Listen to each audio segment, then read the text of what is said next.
My family actually laughed out loud when I walked into the grand ballroom alone.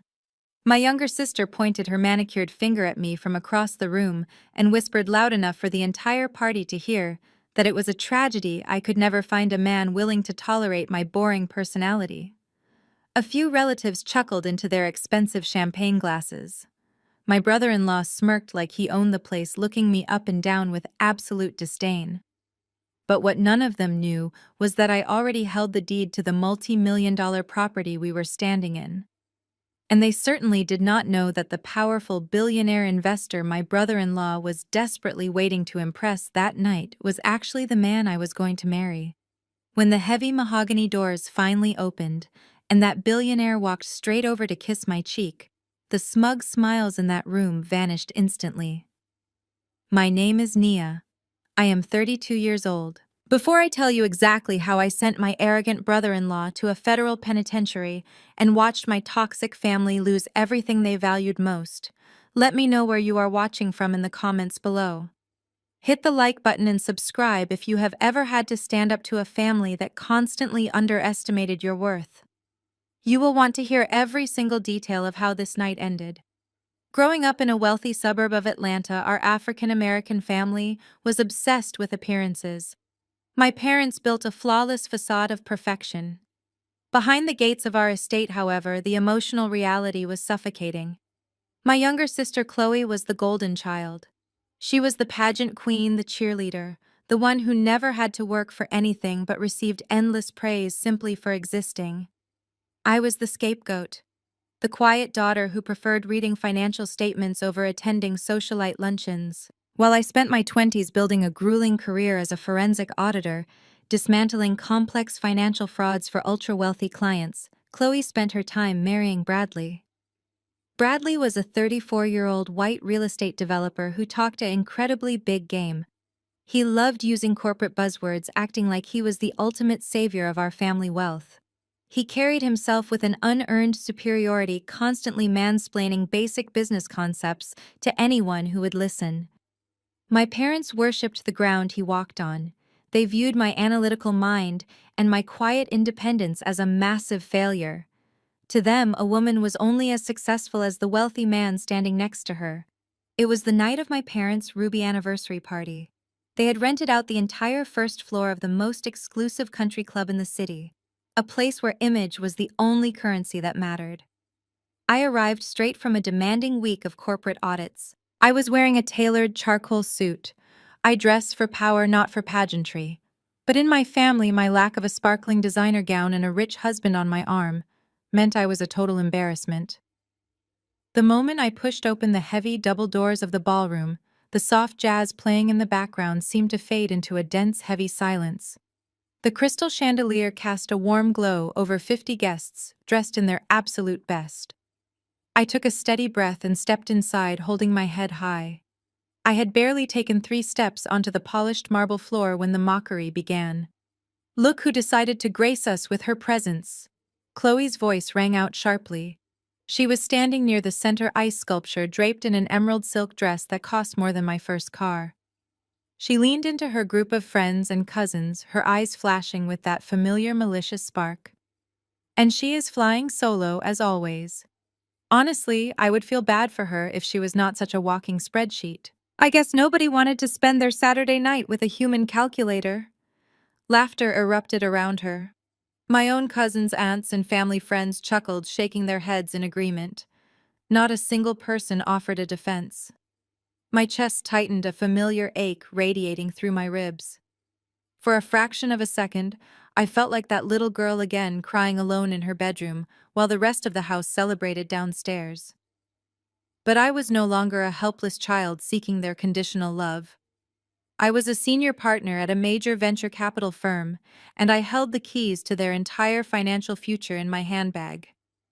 I maintained a polite, impenetrable smile, feeling the cold weight of the audit documents resting inside my leather briefcase, waiting for the perfect moment to strike.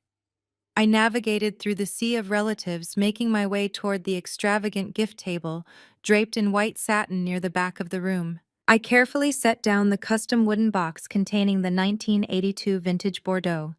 It had taken me 3 months of calling private collectors across the country to track down that exact bottle, simply because my father once casually mentioned it was his ultimate dream to taste it. But as I placed it next to a towering stack of perfectly wrapped boxes, my parents did not even look in my direction. They were standing just a few feet away, completely captivated by Bradley. My father, Marcus, a man who usually demanded absolute decorum and respect, was laughing loudly at one of Bradley's terrible jokes.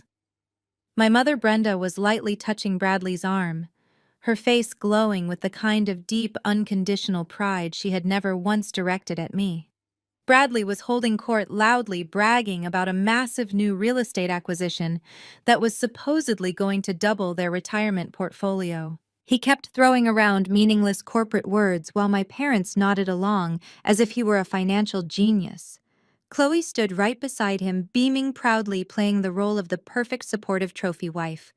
I stepped closer, waiting for a brief pause in the conversation so I could wish them a happy anniversary. My mother finally noticed me standing there. The warm, radiant smile she had just given her son-in-law vanished the exact second her eyes met mine. Her expression hardened into a familiar mask of disappointment. Her gaze slowly dropped from my face down to my charcoal suit, taking in the sharp, tailored lines and my practical leather heels. She let out a soft, sharp sigh that was perfectly calculated to be loud enough for the nearby guests to hear. "Nia," she said, her tone dripping with passive-aggressive pity. "I see you came straight from the office again. Could you really not find the time or the decency to put on something appropriate for a formal evening?" I opened my mouth to speak, but she held up a hand to stop me, immediately pivoting to gesture toward my sister. "Just look at Chloe. She spent hours getting ready for us today. That emerald dress is a designer piece. It shows respect for our family image and the effort we put into this party. But you walk in here looking like you are about to depose someone in a drab corporate conference room. It is no wonder you had to come alone tonight. Men want a woman who knows how to soften up, not someone who treats every dinner party like a board meeting." A few aunts standing nearby paused their conversations to listen, their eyes raking over me with quiet, heavy judgment. My father barely glanced at me before turning back to his scotch glass, offering a silent endorsement of my mother's public cruelty. He did not ask about my week. He did not acknowledge the rare gift sitting on the table behind me. Bradley smirked, pulling Chloe closer by her waist, visibly soaking up the validation that he had chosen the superior daughter.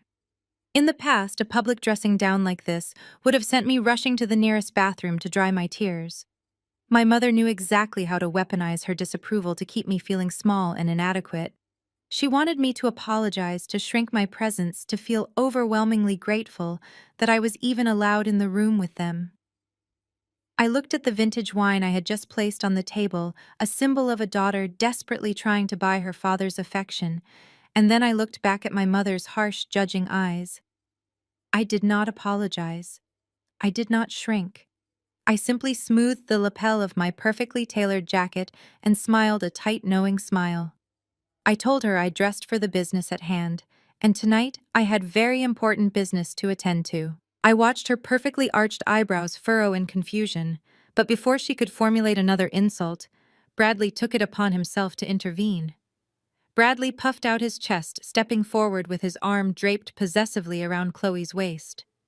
But it was Chloe who spoke first, eager to reclaim the spotlight that my brief defiance had threatened to steal. She clinked her crystal champagne flute with a silver spoon, the sharp, ringing sound cutting through the low murmur of the ballroom. "Everyone, if I could just have your attention for a tiny moment," Chloe announced, her voice projecting with practiced theatricality. The relatives immediately gravitated toward her, forming a tight, adoring circle. The dynamic in the room shifted instantly. People turned their backs to me, closing the physical gap to surround Chloe and Bradley, effectively boxing me out. I stood on the outer edge of the gathering, watching the scene unfold like a perfectly choreographed tragedy. The lavishness of the ballroom, with its glittering chandeliers and towering floral arrangements, felt like a pathetic contrast to the profound ugliness of the people standing inside it. "Tonight is strictly about honoring Mom and Dad." Chloe continued, placing a delicate hand over her heart. "But Bradley and I have a tiny surprise that we simply cannot keep a secret for another minute. As many of you know, my brilliant husband has been working tirelessly on a massive new commercial development downtown. Well, tonight, we are officially celebrating. The most prominent venture capitalist in the country, Julian Pierce, is joining our party this evening to personally finalize a $50 million funding round for Bradley's firm. Gasps of absolute adoration rippled through the crowd of relatives. My father clapped Bradley on the back so hard his scotch sloshed over the rim of his glass. My mother pressed both hands to her cheeks, her eyes shining with tears of genuine pride. $50 million? Aunt Shirley repeated loudly, fanning herself with a cocktail napkin to make sure everyone heard the massive number. Lord have mercy, we have a true visionary in the family. We are so incredibly blessed. Chloe let the wave of praise wash over her, basking in the validation she craved like oxygen. Once the congratulations died down, her eyes found mine again, glittering with fresh malice. The entire room seemed to pivot, with her aiming their collective attention directly at my perceived failures. It is just incredible. Chloe sighed, her voice dripping with artificial sweetness and weaponized concern. Bradley is out here literally reshaping the city skyline, building actual generational wealth for our family. And Nia, well, Nia is still just crunching numbers for other people. Tell me, Nia, does it not get incredibly depressing? Sitting in a gray cubicle all day, looking at spreadsheets, counting millions of dollars that will never actually belong to you. A chorus of condescending murmurs swept through our relatives. The alliance was formed instantly, an unspoken agreement to tear me down to elevate the golden child. Aunt Shirley shook her head, adjusting her heavy pearl necklace. You really should have listened to your mother and found yourself a wealthy man in college, Nia. All those late nights studying, all those canceled family vacations, and for what? An accounting job. You cannot hug a ledger at night. My cousin Kevin laughed out loud, pointing a half-empty glass in my direction. Hey, do not knock it, Aunt Shirley. Somebody has to use the calculator. Maybe if Nia asks nicely, Bradley will let her do the basic bookkeeping for his new skyscraper.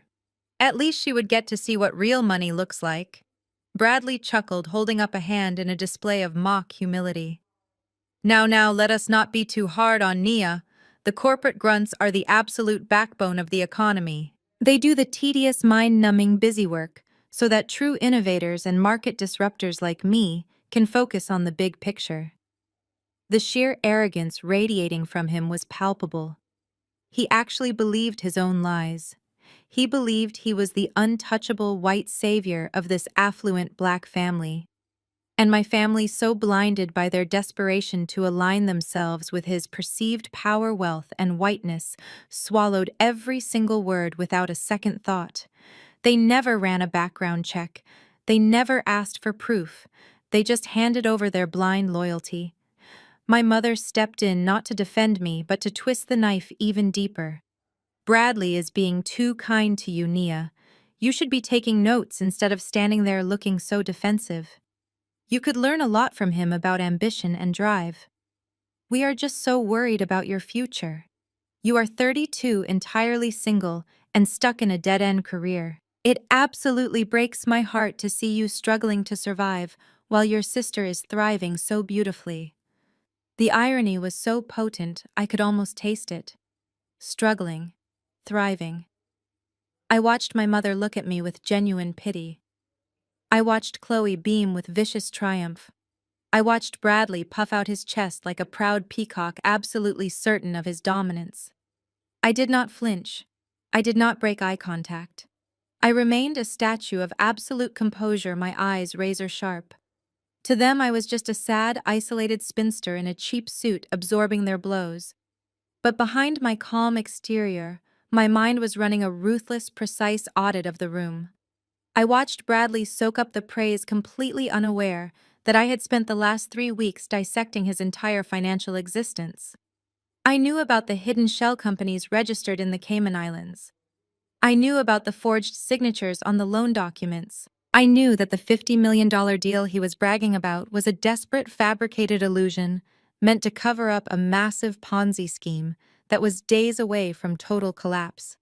And most importantly, I knew that Julian Pierce, The untouchable billionaire he was practically worshipping was not coming here tonight to shake his hand. My silence deeply unsettled them, though they tried their best not to show it. When a victim refuses to bleed, the bullies immediately lose their power. I let my gaze travel slowly from Bradley's custom-tailored tuxedo down to his polished leather shoes, and then back up to his smug face. I gave him a slow, chillingly calm smile. It was the exact smile a predator gives right before the steel trap snaps completely shut. "All right, ladies, let us bring the temperature down a notch," Bradley interjected, stepping between my mother and me with the exaggerated swagger of a referee breaking up a title fight. He placed a heavy, patronizing hand on my shoulder, his grip just tight enough to be a physical display of dominance. "Brenda, why do you not go grab us some more of those crab cakes? Let me talk to Nia for a second. Just you and me, sister to brother." My mother immediately softened her rigid posture, melting into a compliant, admiring stance. "Of course, Bradley. You always know how to keep the peace." She shot me one last warning glare before disappearing into the crowd, completely eager to serve the man who was actively destroying our family finances. As soon as she was out of earshot, Bradley steered me away from the gift table and toward a quiet alcove near the floor-to-ceiling windows, overlooking the 18th hole of the golf course. He let out a loud, theatrical sigh, running a hand through his perfectly styled blonde hair. He leaned against the glass, swirling the amber liquid in his crystal glass, and looked at me with an expression of profound, unearned pity. "Look, Nia, you have to understand where your mother is coming from." Bradley began, his tone dropping an octave into what he clearly believed was a soothing, authoritative register. "She sees Chloe and me building an empire, and then she looks at you. You are smart, you are a hard worker, but you have a poor person mindset. You are trapped in the rat race." I stared at him, my face completely neutral. I was a senior partner at a multi-billion-dollar venture capital firm, and this man, whose entire company was currently structured like a house of cards in a hurricane, was about to give me financial advice. "You see, the problem with traditional education, like your little accounting degree, is that it teaches you to be a wage slave," Bradley continued, taking a slow sip of his drink. "You trade your hours for a paycheck, but true wealth, generational wealth, is about leverage. It is about liquidity. Do you know what cash flow is, Nia?" He actually paused, waiting for me to answer. He was standing there, a man drowning in millions of dollars of hidden debt, asking a forensic auditor if she understood cash flow. "I am familiar with the concept," I replied evenly, keeping my voice entirely devoid of sarcasm. "Being familiar is not enough," he said, shaking his head with a condescending chuckle. "You have to live it. Right now you are letting your money rot in a savings account, getting eaten alive by inflation. You are playing it safe, and playing it safe is the most dangerous thing you can do in this economy. I want to help you, Nia. I really do. Chloe and I feel bad for you. We see you living in your little apartment driving that basic sedan, and we want to pull you up." He leaned in closer, dropping his voice to a conspiratorial whisper. The smell of expensive cologne and cheap whiskey washed over me. "I have an opportunity for you," he said, his eyes darting around the room as if he were sharing a massive state secret. "You know Julian Pierce is coming tonight. The man is a legend in the venture capital world. He manages billions. In about an hour, he is walking through those doors to finalize a $50 million funding round for my commercial real estate startup. Once that ink dries, my company valuation skyrockets to $250 million overnight." I nodded slowly, letting him spin his intricate web of lies. I knew for an absolute fact that his startup had zero revenue, no permits for the land he claimed to be developing, and was currently under investigation by 2 different federal agencies. But I let him talk. "I am opening up a friends and family round, strictly off the books, just for tonight," Bradley whispered, tapping his temple as if he were a certified genius. "I know you have about $50,000 saved up. Chloe mentioned you were looking at buying a starter home. Do not do that. Real estate is for suckers, unless you are the one developing it. Wire that 50 grand into my holding account tonight, and I will give you a 5% equity stake in the Julian Pierce deal." He leaned back, crossing his arms, waiting for me to fall to my knees in gratitude. 5% of a $50 million valuation for $50,000. The math was so incredibly insulting, so blatantly predatory that it actually took my breath away. He was not just trying to steal from me. He genuinely thought I was incredibly stupid. $50,000, I repeated slowly, letting the number hang in the air. It is a steal, Bradley assured me, his smile widening.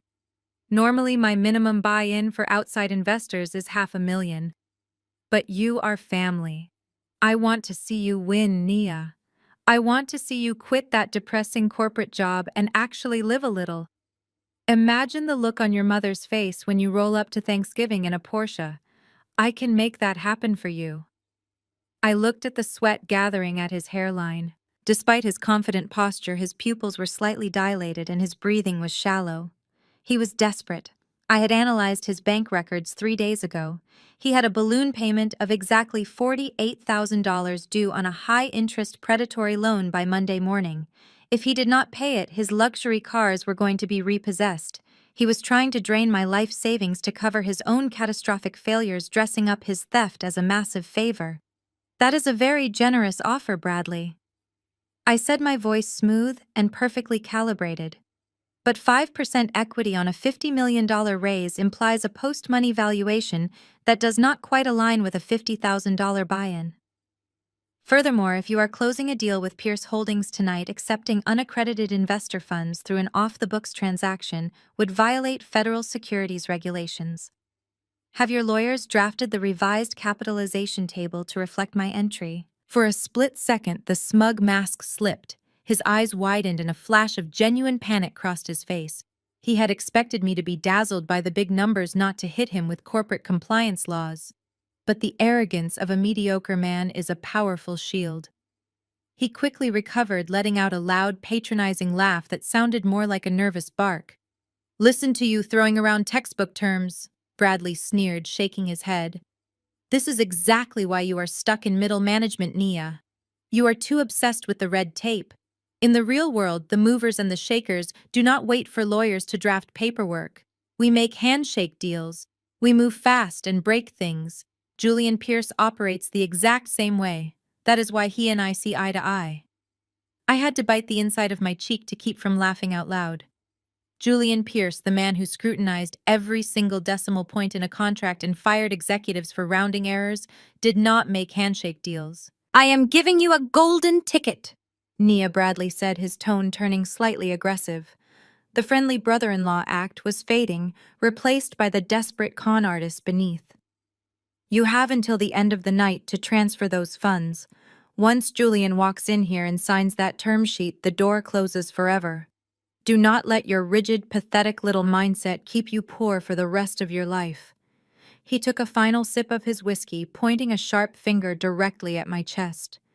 "Think about it. Be smart for once in your life." He turned and walked away, disappearing back into the crowd of adoring relatives, ready to play the wealthy savior once again. I stood by the window looking out at the manicured lawns, feeling the cold weight of the documents resting inside my briefcase. I did not need to think about it. I just needed to wait for the collision. I did not have to wait long. The moment Bradley melted back into the crowd, my parents flanked me. My father blocked the narrow path back to the main ballroom, while my mother stepped directly into my personal space. It was a classic pincer movement, a physical intimidation tactic they had used since I was a teenager whenever they needed to force my compliance. The heavy scent of my mother's expensive floral perfume mixed with the sharp smell of my father's scotch, creating a suffocating cloud around me. "I hope you listened closely to what that man just offered you," my father said, his voice low and vibrating with a terrifying intensity. "Bradley is handing you a golden ticket on a silver platter. You would have to be an absolute fool to turn him down." My mother nodded, crossing her arms tightly over her chest. "We saw you being difficult, Nia. We could see the stubborn attitude written all over your face from across the room. Bradley is trying to include you in a historic family victory, and you are treating him like he is trying to sell you a used car." I kept my expression perfectly blank, refusing to give them the reaction they were so desperate to extract. I am simply doing my due diligence, I replied, my voice steady. It is $50,000 of my hard-earned savings. I am not going to blindly hand it over without looking at a single financial statement or consulting a lawyer. Financials? My mother scoffed, rolling her eyes as if I had just said the most ridiculous word in the English language. You want to talk about financials to a man who is closing a $50 million deal tonight? You are so incredibly arrogant, Nia. You think that just because you look at spreadsheets all day, you are smarter than a man who is actually building real wealth. Do you want to know what real family loyalty looks like? She leaned in closer, dropping her voice so the passing waiters would not overhear. Your father and I remortgaged this house. We pulled $2 million in equity and wired it directly into Bradley's holding company last week. The breath temporarily left my lungs. I already knew this, of course. I had seen the forged signatures and the horrific loan terms during my forensic audit of Bradley's accounts. But hearing my own mother say it so casually, looking so incredibly proud of herself as she confessed to gambling away her entire life's foundation, was genuinely sickening. You remortgaged the house, I repeated, forcing my voice to sound shocked. The house that Grandpa Theodore helped you buy. The house that was supposed to be completely paid off by now. It is called a bridge loan, my father interrupted sharply, using another one of Bradley's favorite buzzwords. It is a temporary reallocation of assets. Bradley is going to double our money in less than 6 months. Julian Pierce is signing the final funding paperwork tonight. We are securing a massive, luxurious retirement for ourselves, and we are securing a permanent legacy for Chloe. My mother reached out and jabbed a manicured finger hard against my shoulder.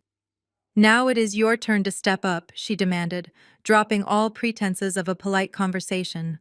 Bradley needs a little extra liquidity to cover the immediate closing costs and the legal retainers for the Pierce deal. $50,000 is absolutely nothing compared to what your father and I just put on the line. You are going to transfer that money into his account tonight. You are going to be a team player for once in your miserable life. I looked at the two of them. These were the people who were supposed to protect me. Instead, they were acting as willing enforcers for a con artist eager to drain my bank account, to feed a parasite who did not care if they all ended up sleeping on the street. No, I said softly, but with absolute finality. I am not giving him a single dime. The silence that followed was deafening. My father's face turned a dangerous shade of crimson. My mother actually gasped, taking a step back as if I had physically struck her. You selfish, ungrateful little wretch! My mother hissed, her face contorting with a rage so ugly it completely ruined her polished exterior. You have always been like this. You are so horribly bitter and jealous of your sister that you would rather see her husband fail than help this family succeed. You are just angry because Chloe found a successful, handsome man to take care of her while you are entirely alone. My father added his words, designed to inflict maximum emotional damage. You sit in your empty apartment, counting other people's money, pretending you are so independent. But the truth is, nobody wants you. You are 32 years old, and you have absolutely nothing to show for it, except a miserable attitude and a cheap suit. My mother stepped right back into my face, her voice trembling with venom. Bradley was right about you. You have a poverty mindset.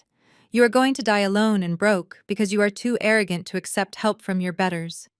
If you do not wire that money to Bradley tonight, do not bother calling us for the holidays. You are completely cut off. I felt my fingernails digging deeply into the palms of my hands. I clenched my fists so tight my knuckles turned white. The sheer, breathtaking audacity of their demands sent a surge of pure adrenaline through my veins. They were threatening to cut me off. They were standing in a house that was 30 days away from foreclosure, wearing clothes bought with stolen money, threatening to abandon the only person in the room who actually had the power to save them. For a fraction of a second, a tiny part of me wanted to scream the truth. I wanted to open my briefcase, pull out the audit reports, and shove the undeniable proof of Bradley's massive Ponzi scheme right into their faces. I wanted to watch their smug superior expressions crumble into absolute terror as they realized they had handed their entire life savings to a criminal. But I did not. I took a slow, deep breath, releasing the tension in my hands. The anger evaporated, replaced by an absolute icy clarity. They had made their choice. They had chosen the golden child and the white savior over their own flesh and blood. They had willingly offered me up as a sacrifice to fund their delusions of grandeur. There was no more guilt. There was no more longing for a family that never truly existed. I owed them absolutely nothing. I promise you, I said, my voice eerily calm, cutting through my mother's hysterical breathing. By the time this party is over, everyone in this room will get exactly what they deserve. My parents stared at me, visibly unnerved by my complete lack of emotion. They had expected tears. They had expected me to crumble under the weight of their rejection. They did not know how to handle a woman who was no longer afraid of them. Before my father could launch into another tirade, a sudden massive shift in the atmosphere swept through the ballroom. The low murmur of conversation abruptly died. The soft jazz music seemed to fade into nothingness. Even the clinking of champagne glasses stopped entirely. My parents slowly turned their heads toward the grand entrance, their anger instantly forgotten, replaced by a desperate, hungry anticipation. The heavy mahogany doors had been pulled wide open by the club staff. The collision I had been waiting for had finally arrived. A man stepped across the threshold, and the entire ballroom collectively held its breath. Julian Pierce did not just enter a room, he altered the gravitational pull of it. At 38 years old, he was a towering figure of quiet, ruthless authority. He wore a bespoke midnight blue suit that draped perfectly across his broad shoulders, a stark contrast to the flashy, ill-fitting tuxedos worn by the other men in the room. There was no entourage surrounding him. There were no frantic assistants buzzing around his personal space. He did not need them. He possessed the kind of authentic masculine power that did not require volume or an audience to be felt. As he stood in the grand entrance, his sharp dark eyes slowly scanned the crowded room. The soft chatter that usually filled the country club evaporated instantly. The jazz quartet playing in the corner actually missed a beat, the saxophone player lowering his instrument mid-note as he recognized the man standing by the doors. Whispers ripped through the crowd of relatives and family friends like a sudden gust of wind. People were elbowing each other, pointing discreetly, their faces pale with absolute shock. Everyone in that room, from my status-obsessed mother to my wealthiest cousins, knew exactly who Julian Pierce was. He was regular cover material for elite financial magazines. He was the man who could make or break entire industries with a single phone call. And he was standing right there in their rented suburban ballroom. I watched my parents absolutely freeze in front of me. My mother's hand flew to her chest, her manicured fingers clutching her heavy pearl necklace as if she were trying to restart her own heart. My father's jaw went slack. All the venom and rage from our previous argument vanished completely, wiped away by the sheer magnitude of the wealth standing at the door. He stared at Julian with a look of pure, unadulterated reverence. In their minds, their massive, reckless gamble had just paid off. The $2 million they had secretly pulled from their own retirement fund was finally justified. The billionaire had arrived just as their golden son-in-law had promised. Across the room, Chloe let out a high-pitched squeal of delight that was impossible to ignore. She grabbed the arm of her nearest friend, pointing excitedly toward the entrance, already playing the role of the triumphant visionary's wife. She smoothed down the front of her emerald designer dress, preparing to be photographed next to greatness. But no one in the room was more deeply affected than Bradley. When Bradley saw Julian walk through those heavy oak doors, his entire posture transformed. The nervous, greasy sweat that had been gathering at his hairline seemed to instantly evaporate, replaced by a blinding, arrogant euphoria. He puffed out his chest, his face stretching into a massive, triumphant grin. He looked around the room, making sure every single person was watching him. He locked eyes with my father and gave a slow, deliberate nod. It was a silent victory lap. A look that screamed, "I told you I was the ultimate savior of this family." Bradley could not contain his excitement for another second. He needed to claim his prize immediately. He needed everyone in that room to see the billionaire acknowledge him as an absolute equal. He took a step forward, moving so quickly and recklessly that his hip clipped the edge of a heavy glass cocktail table. A velvet-upholstered chair was caught in his path, and he knocked it completely over. The heavy wooden legs hit the polished marble floor with a loud, echoing crack that sounded like a gunshot in the perfectly silent room. But Bradley did not even flinch. He did not look down at the mess he made. He did not pause to apologize to the startled guests who had to rapidly jump out of his way to avoid the falling furniture. He just kept walking, picking up his pace, until he was practically jogging across the center of the ballroom. He was a man rushing toward his own magnificent coronation. I stood rooted to my spot near the large glass windows, watching the entire spectacle unfold with absolute chilling serenity. I watched Bradley quickly adjust the lapels of his jacket, running a frantic hand through his blonde hair to make sure he looked the part of a highly successful tech founder. He was so completely consumed by his own delusion, so drunk on the validation of the room, that he failed to notice the subtle shift in Julian's demeanor. He failed to see that Julian's eyes had stopped scanning the crowd the exact second they found me standing alone in the back corner. Aunt Shirley and my cousin Kevin, who had just spent the last 20 minutes mocking my career and my outfit, were now watching Bradley with open mouths, totally hypnotized by the spectacle. They parted like the Red Sea to let him through. Bradley strutted past them, his ego expanding with every single step.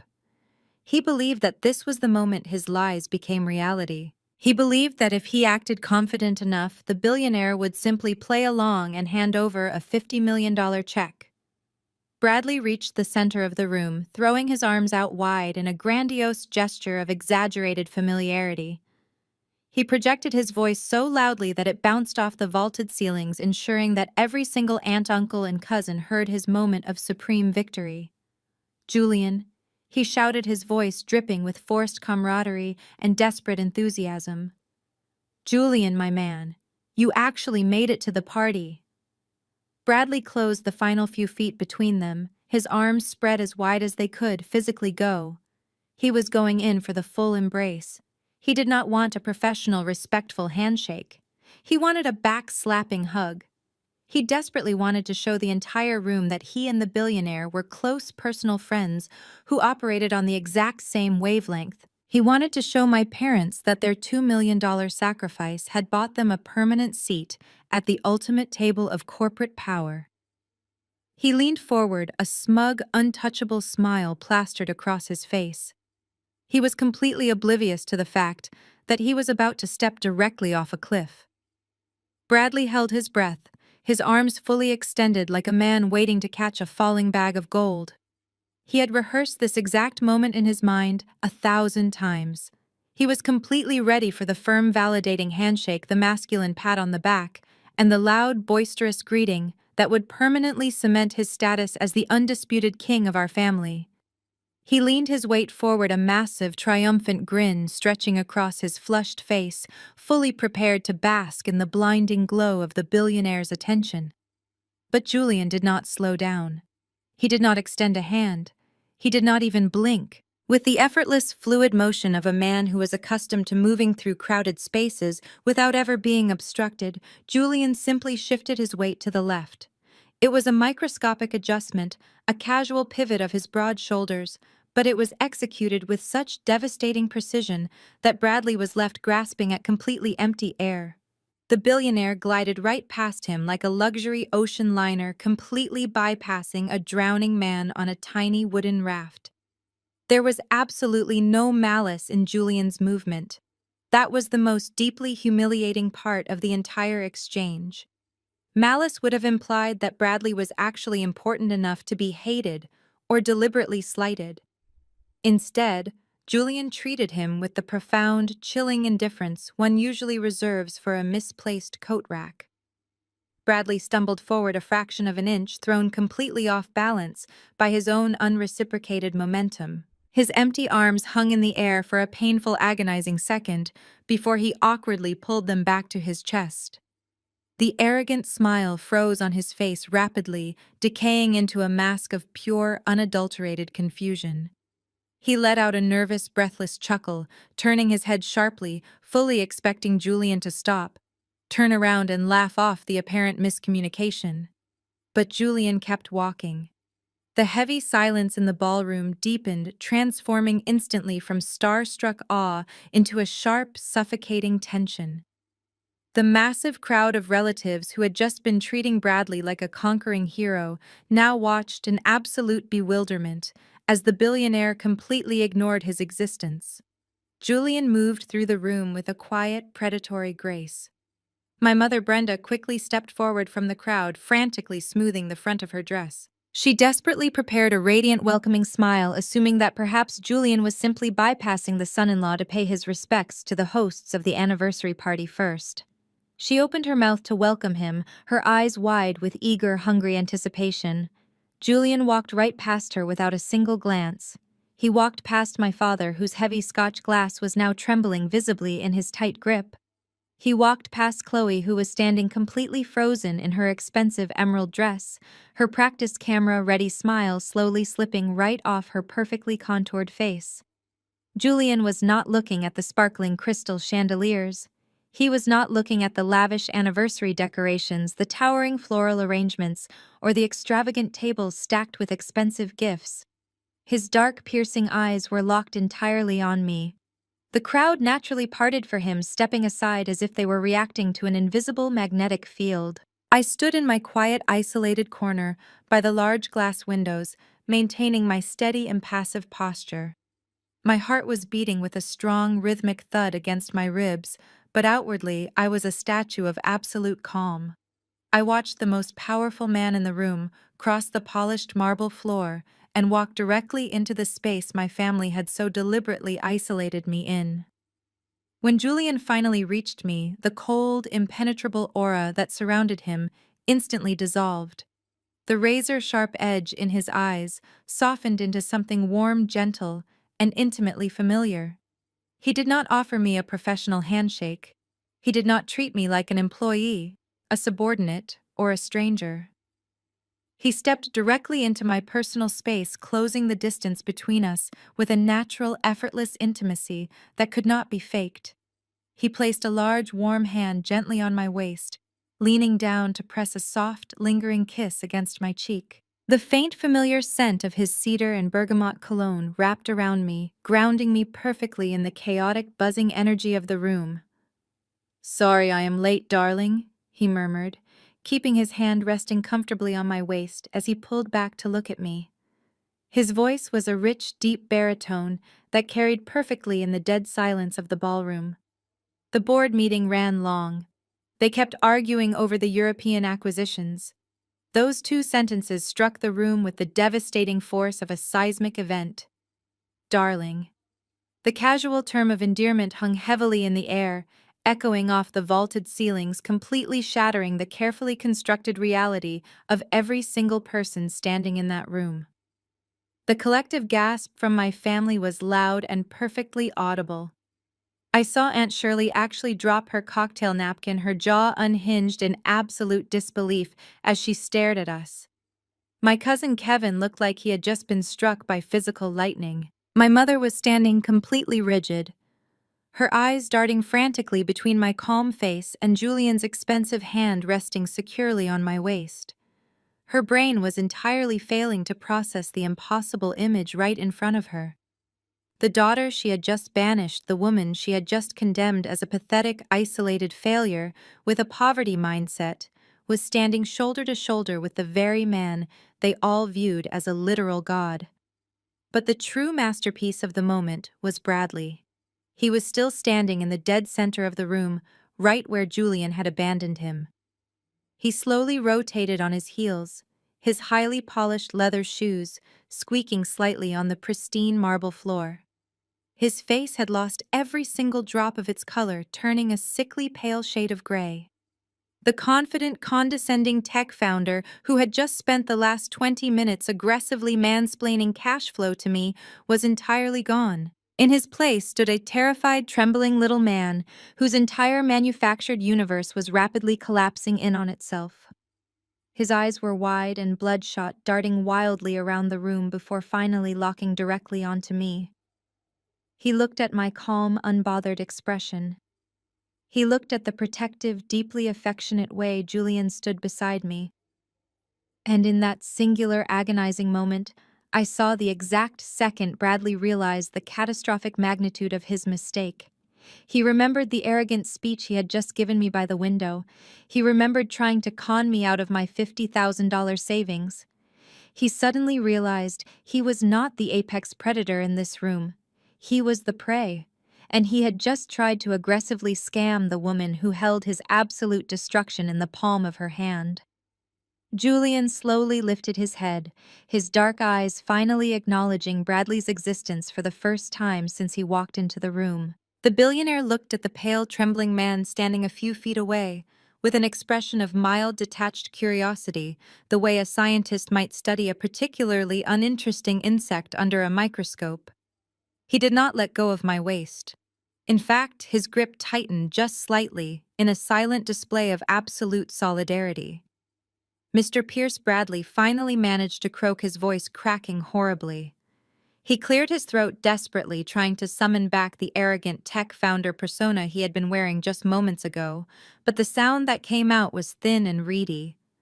"Mr. Pierce, it is an absolute honor. I am Bradley. We were supposed to finalize the funding round tonight." Bradley swallowed hard, his eyes darting frantically between Julian and me. He forced a strained, deeply uncomfortable laugh, wiping the gathering sweat from his forehead with the back of his hand. "I am sorry, I am just a little confused. How exactly do you know Nia?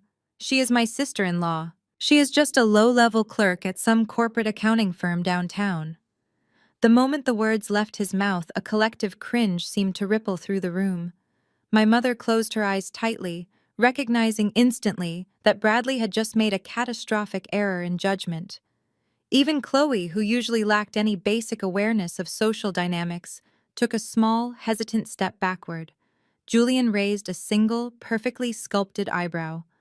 A low, dangerous chuckle rumbled in his chest. "Low-level clerk." He repeated the words slowly, letting the sheer absurdity of the statement hang in the heavy air of the ballroom. "Is that what you told them, darling? That is incredibly modest of you." Julian turned his head slightly to look down at me, his eyes gleaming with a mixture of amusement and deep, unwavering respect. "I suppose dismantling multi-million-dollar corporate frauds before breakfast does lack a certain glamour." He then turned his attention back to Bradley. The amusement vanished instantly from his face, replaced by a cold, terrifying authority. "Nia is not a low-level clerk. Nia is a senior partner at Pierce Holdings. She is the head of our global risk assessment and forensic auditing division. In fact, she personally oversees the final approval for every single venture capital investment our firm makes that exceeds $10 million. The silence that followed was absolute. It was the kind of deafening quiet that occurs precisely 1 second after a bomb goes off, before the shockwave actually hits. My father, who was still clutching his glass of scotch, went entirely rigid. The color drained completely from his face as the mathematical reality of his $2 million gamble suddenly crashed down on him.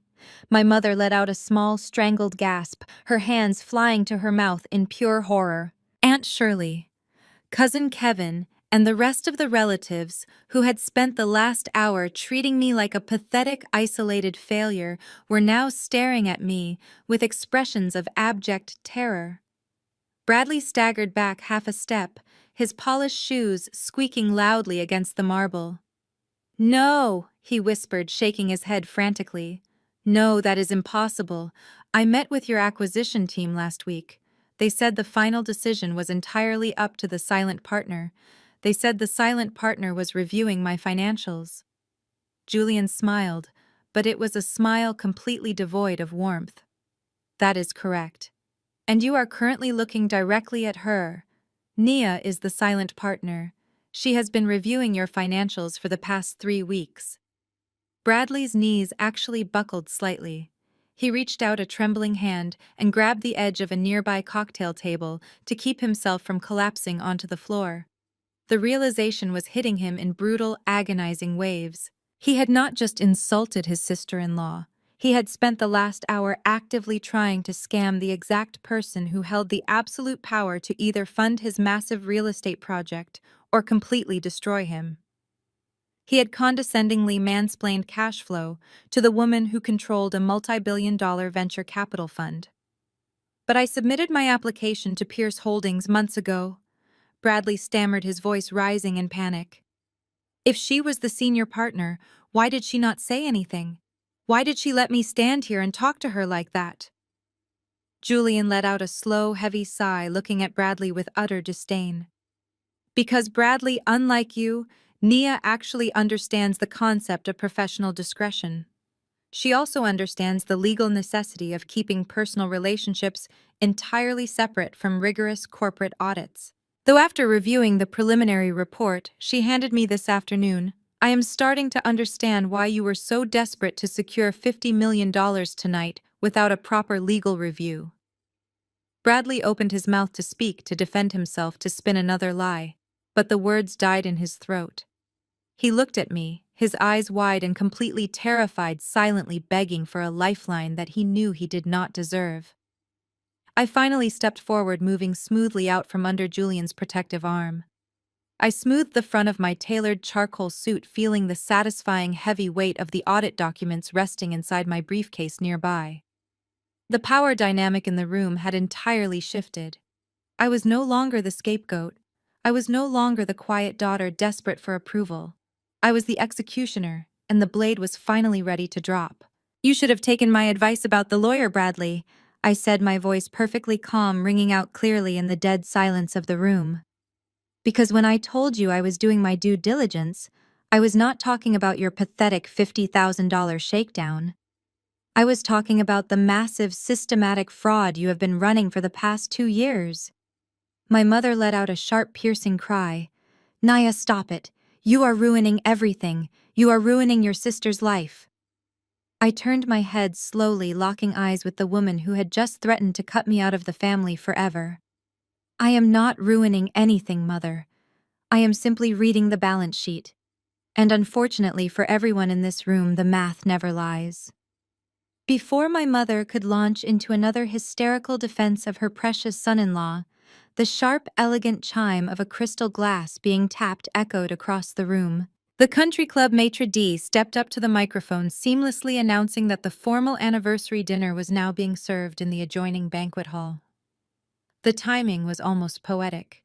The grand revelation had completely sucked the oxygen out of the room, and now my family was forced to swallow their absolute terror and march into a 5-course plated dinner as if the world had not just shifted beneath their feet. Julian rested his hand lightly on the small of my back, guiding me toward the grand double doors of the dining room. The crowd of relatives parted for us once again, but this time the whispers were entirely different. There was no mockery.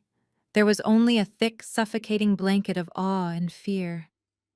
We approached the head table, an extravagant setup draped in white silk and covered in cascading white orchids. Traditionally, the anniversary couple sat in the center, flanked by their children. But the seating arrangement suddenly felt like a massive political chessboard. Julian gracefully pulled out a high-backed mahogany chair for me, taking the seat directly to my right. Within seconds, the frantic scrambling began. My parents, who had ignored me for the entire first hour of the party, practically shoved their way past Aunt Shirley to claim the seats directly across from us. Chloe and Bradley hurried to take the chairs right next to them. Bradley moved like a man walking to his own execution. He kept his eyes glued to the expensive china plate in front of him, his face still a terrifying shade of gray. The moment the first course of lobster bisque was placed in front of us, the massive, shameless pivot began. My mother leaned forward, her face stretched into a smile so wide and desperate it actually looked painful. She reached across the table, completely ignoring the country club servers, and personally adjusted my silver water goblet. Nia, sweetheart, my mother cooed, her voice dripping with a sickeningly sweet tone I had not heard directed at me since I was a toddler. You absolutely have to try the imported butter with this bread. It is phenomenal. I specifically made sure they seated you at the head table because I wanted my two beautiful daughters right by my side tonight. I slowly picked up my spoon, meeting her frantic gaze with absolute emotional detachment. You wanted me by your side, I repeated flatly. Just 20 minutes ago, you told me I was a selfish wretch who was going to die alone and broke. You literally threatened to cut me out of the family if I did not hand over my savings to Bradley. My mother let out a loud, theatrical laugh, waving her hand in the air as if she were swatting away a pesky fly. Oh, Nia, please. You know how highly emotional I get. I was just teasing you. We were all just engaging in a little family banter to get a rise out of you. You have always taken things entirely too seriously. Your father and I have always known you are destined for absolute greatness. We just wanted to push you to realize your full potential. The sheer audacity of her gaslighting was breathtaking. She was attempting to rewrite decades of emotional abuse and a literal extortion attempt as motivational parenting. Chloe chimed in next, leaning across Bradley to flash me a brilliant, perfectly glossed smile. Honestly, Nia, I was telling Bradley just the other day how incredibly chic your professional style is. That charcoal suit is so powerful. It screams CEO. I always knew you were doing big things downtown. You are the smartest person in this entire family. This was the same sister who less than an hour ago had loudly called me a walking spreadsheet and a human calculator. I took a slow sip of my water, letting the silence stretch out, forcing them to sit in the uncomfortable, desperate mess they had created. Julian sat beside me, eating his meal with quiet elegance, observing the pathetic display of sycophancy with cold amusement. He did not say a single word to them, which only made them sweat even more. When the main course of filet mignon arrived, the pleasantries were abruptly tossed aside. The desperation had reached a boiling point. My father set his fork down, clearing his throat loudly. He shot a nervous glance at Julian before leaning heavily over the table toward me. So, Nia, my father began attempting to use his authoritative patriarch voice, though it cracked slightly under the immense pressure. Let us talk about family business. Since you are the silent partner at Pierce Holdings, that means you and Julian hold the keys to the kingdom. We are incredibly proud of you, honey. We really are. But we need to discuss Bradley's commercial real estate project. The deadline for the $50 million funding round is tonight. He gestured toward Bradley, who practically flinched when his name was spoken. Bradley has put his blood, sweat, and tears into this development. And as your mother mentioned earlier, your parents have a substantial amount of equity tied up in his success. We need you to put a rubber stamp on that audit report. Tell Julian that Bradley is a solid investment. We need to keep this wealth inside the family. My mother reached across the table, attempting to place her hand over mine, but I calmly moved my hand away to pick up my wine glass. Please, Nia, she whispered, her eyes wide with a frantic, begging intensity. We are family. You have the power to change all of our lives tonight. Just tell Julian to sign the term sheet. Do this for us, and I promise you things will be completely different from now on. You will have the respect you have always wanted. I swirled the dark red wine in my crystal glass, watching the liquid catch the light from the chandeliers overhead. They were trying to bribe me with the basic human decency and parental love that they should have freely given me my entire life. They thought I was still that broken little girl who would trade her integrity for a seat at their table. I looked at Bradley. He was staring at his uncut steak, his chest rising and falling in rapid, shallow breaths. He knew exactly what was inside the audit report. He knew there was no $50 million deal. He was just silently praying that I would cover for him to save my parents from total financial ruin. I am afraid business does not operate on family favors, Mother, I said, my voice smooth and perfectly pleasant. A $50 million capital injection requires rigorous transparency. But since we are all sitting here as one big happy family, Why do we not discuss Bradley's solid investment right now? I set my glass down and offered Bradley a chilling, predatory smile. The psychological game had officially begun. Tell me, Bradley, I asked, leaning slightly forward. How is the zoning approval coming along for that massive commercial plot downtown? The one you promised my parents was going to double their retirement fund. Did the city council finally approve your permits, or are you still operating a highly illegal shell company out of a registered mailbox in the Cayman Islands? The color completely drained from my father's face. My mother froze her fork halfway to her mouth. Chloe whipped her head around to look at her husband, her perfectly constructed smile instantly shattering. Bradley opened his mouth, but no sound came out. He looked like a man who had just stepped on a landmine and was waiting for the inevitable explosion. I did not raise my voice. I did not break my polite posture. I just sat at the head of the table, flanked by the most powerful man in the room, slowly and methodically tightening the noose around his neck. Bradley let out a sharp, breathless laugh that sounded more like a dry heave. He tugged violently at the collar of his custom-tailored shirt, suddenly looking as though the expensive fabric was actively strangling him. The confident, untouchable aura he had paraded around the country club for the past hour was entirely gone, replaced by the frantic energy of a cornered animal. Instead of answering my question about his illegal offshore accounts, he completely ignored me. He decided to play the only desperate card he had left. He believed that if he could just get the billionaire to look at his presentation, all of the fraud, the lies, and the stolen money would simply be swept under the rug in the name of corporate synergy. Always the meticulous auditor, Nia Bradley choked out, his voice trembling so violently he had to clear his throat twice. But we are not here to talk about minor administrative details. We are here to talk about the future. We are here to talk about a fundamental paradigm shift. His hands were shaking visibly as he reached under the table and hauled his leather briefcase onto his lap. He fumbled with the brass clasps, his polished fingernails scratching against the metal in his frantic rush. He pulled out a silver iPad and practically slammed it onto the white tablecloth right next to his untouched filet mignon. He propped the screen up, his fingers swiping frantically to open a slide deck filled with glossy computer-generated images of skyscrapers that did not actually exist. Mr. Pierce Julian, if I may. Bradley pitched his voice louder, projecting across the table in a desperate attempt to command the room. I know this is a family celebration, but in our industry, time is money, and the market waits for absolutely no one. I want to show you exactly why my firm is the premier investment opportunity of the decade. What we are executing is a highly agile deployment of brick-and-mortar assets, leveraging hyper-local ecosystems to maximize vertical integration. I sat back in my chair, folding my hands softly in my lap, and watched the spectacular train wreck unfold.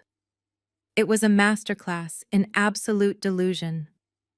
Bradley was spewing a meaningless salad of corporate buzzwords, hoping that stringing together words like agile ecosystem and integration would somehow magically equate to a $50 million valuation.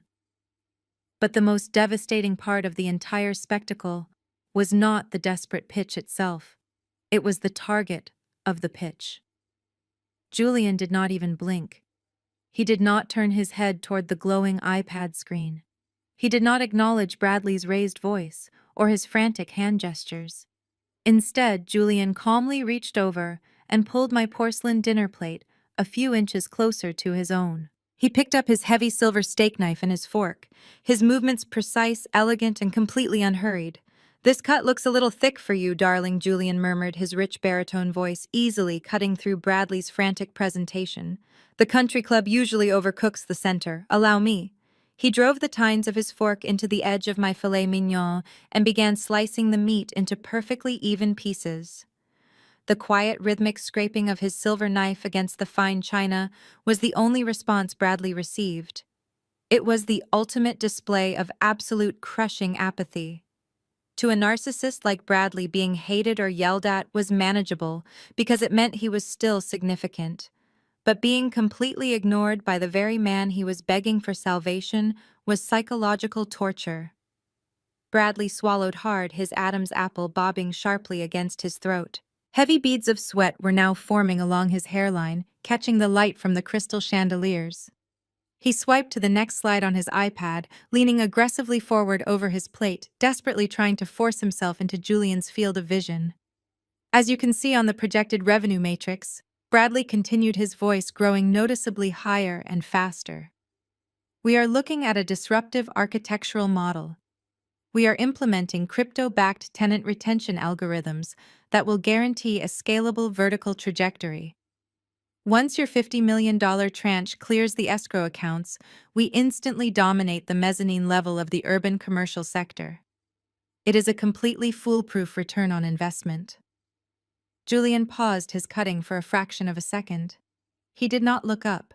He simply reached out with his left hand, picked up a small silver gravy boat, and meticulously poured a thin ribbon of peppercorn reduction over the freshly cut pieces of my steak. Do you prefer the peppercorn or the béarnaise sauce tonight?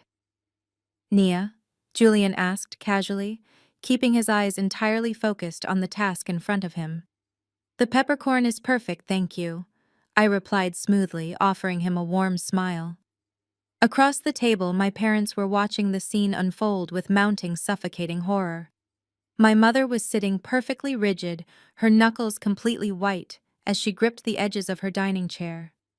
She was nodding frantically along with every meaningless word Bradley said, desperately trying to project enough enthusiasm for the both of them, willing the billionaire to look at the iPad. But her eyes were wide and terrified. She could see exactly what I saw. She could see the sweat pouring down her golden son-in-law's face. She could hear the desperate hollow panic vibrating in his voice. My father was faring even worse. The confident patriarch who had bullied me in the corner just 30 minutes ago was practically shrinking into his suit. He stared at the iPad screen, looking at the fake revenue matrices and the ridiculous buzzwords, and the horrifying reality of his missing $2 million retirement fund began to physically manifest on his face. He looked sick to his stomach. He looked like a man who finally realized he had handed his life savings to a slick-talking con artist. Next to him, Chloe was entirely paralyzed. She stared straight ahead, a frozen plastic smile plastered across her face, while a single tear breached her lower lash line and rolled silently down her cheek, ruining her perfect makeup. Julian, please, just look at the screen for 10 seconds, Bradley pleaded, dropping the corporate jargon entirely. The polished tech founder persona was actively disintegrating, revealing the pathetic, terrified little boy underneath. The zoning laws are shifting. The permits are practically guaranteed.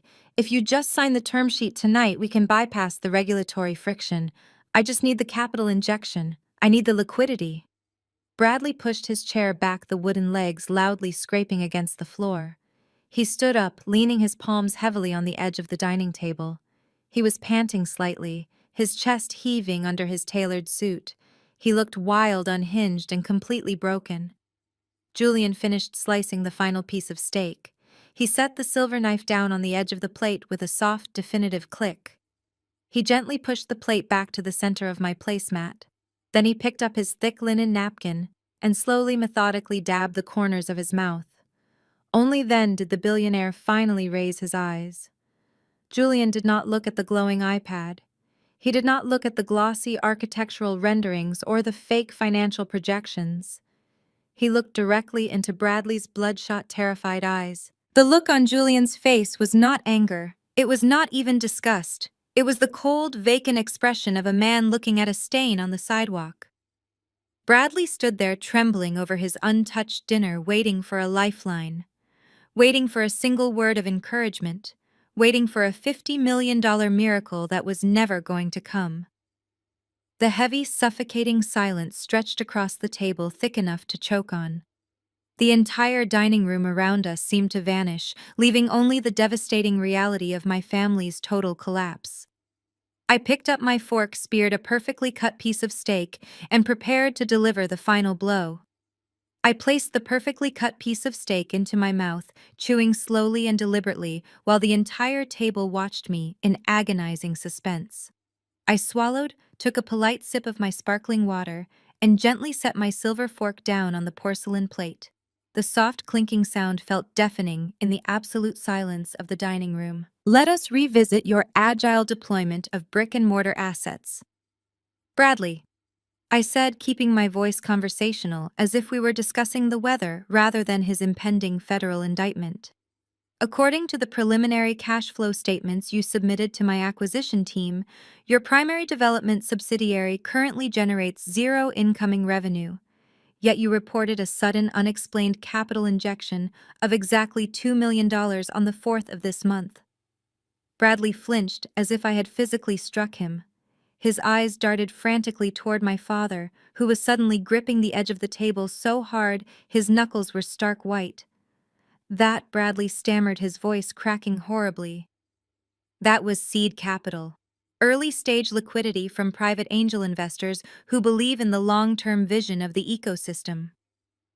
Private angel investors? I repeated, raising an eyebrow. Would those private investors happen to be named Marcus and Brenda? My mother let out a sharp, strangled gasp. My father looked like he was about to be physically sick. Bradley swallowed hard, rapidly swiping a trembling hand across his sweating forehead. The source of the seed capital is irrelevant to the corporate valuation, Bradley argued defensively, his pitch rising into a frantic whine. Capital is capital. It shows strong local backing. It validates the market demand. Normally, yes, I agreed smoothly. But the problem is, what happened to that capital after it entered your holding account? You see, Bradley, my forensic team tracked a rather interesting wire transfer initiated exactly 48 hours after my parents remortgaged their home.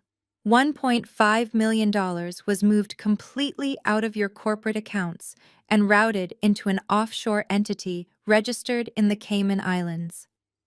The color completely drained from Bradley's face.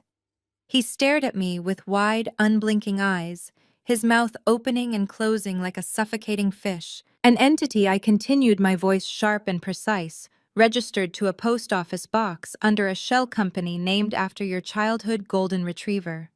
Would you care to explain to Julian and the rest of the table how a commercial real estate startup operating exclusively in downtown Atlanta requires offshore tax havens for non-existent revenue? It is a standard corporate tax optimization strategy. Bradley blurted out, his voice practically hysterical now. He was gripping the edges of his iPad so tightly his fingers were trembling. You clearly do not understand advanced financial structuring, Nia. We are positioning the firm for international scalability. You have to shelter early liquidity from aggressive capital gains taxes. Tax optimization requires actual taxable income. Bradley. I corrected him, dropping the polite tone entirely. The temperature in my voice plummeted, carrying the absolute uncompromising weight of a senior auditor cornering a thief. You have no income. What you do have is a highly leveraged debt structure built on absolute fiction. You claim the downtown parcel of land as collateral for your existing loans. But public property records clearly show you do not hold the deed to that land. You hold a contingent lease option, and that option expired 3 months ago. You are borrowing money against assets you do not even own. He pushed his chair back violently, the wooden legs screeching against the polished floor. The sophisticated tech founder persona completely shattered, leaving behind nothing but a cornered, desperate fraud. You are twisting the numbers, Bradley shouted, his voice echoing loudly across the elegant dining room. Several guests at neighboring tables turned their heads to stare, but Bradley was too far gone to care about the public spectacle. You are deliberately misrepresenting the data to make me look bad. I did not raise my voice to match his. I simply leaned forward, resting my forearms on the table. Explain your current debt-to-equity ratio. You owe over $4 million to various private lenders, excluding the money you manipulated my parents into giving you. How exactly are you making the minimum monthly payments on those high-interest loans without a single dollar of actual revenue? Bradley was hyperventilating now. His chest heaved against his tailored shirt. He looked at Julian, who was still sitting perfectly still, watching the meltdown with cold, terrifying apathy. Bradley realized he was never going to get the $50 million. He realized he was utterly exposed. And when a narcissist is stripped of their lies, their underlying bigotry always bubbles to the surface. "You know what I am done answering to you?" Bradley spat, his face twisting into an ugly, hateful sneer. The sheer panic in his eyes was instantly replaced by a venomous, condescending rage. He pointed a shaking finger directly at my face. "This is exactly the problem with giving people like you a little bit of corporate power. You get a fancy title and suddenly you think you have the right to sit at the big table and interrogate actual builders." "People like me?" I asked softly, my eyes narrowing. "Yes, people like you," Bradley yelled, leaning aggressively over the table. "You sit in your air-conditioned office, counting other people's money, acting like you are some business genius. But you do not know how the real world works. You do not know what it takes for a man to actually build an empire from scratch. You are just a bitter, angry woman who cannot stand seeing a white man succeed where you failed."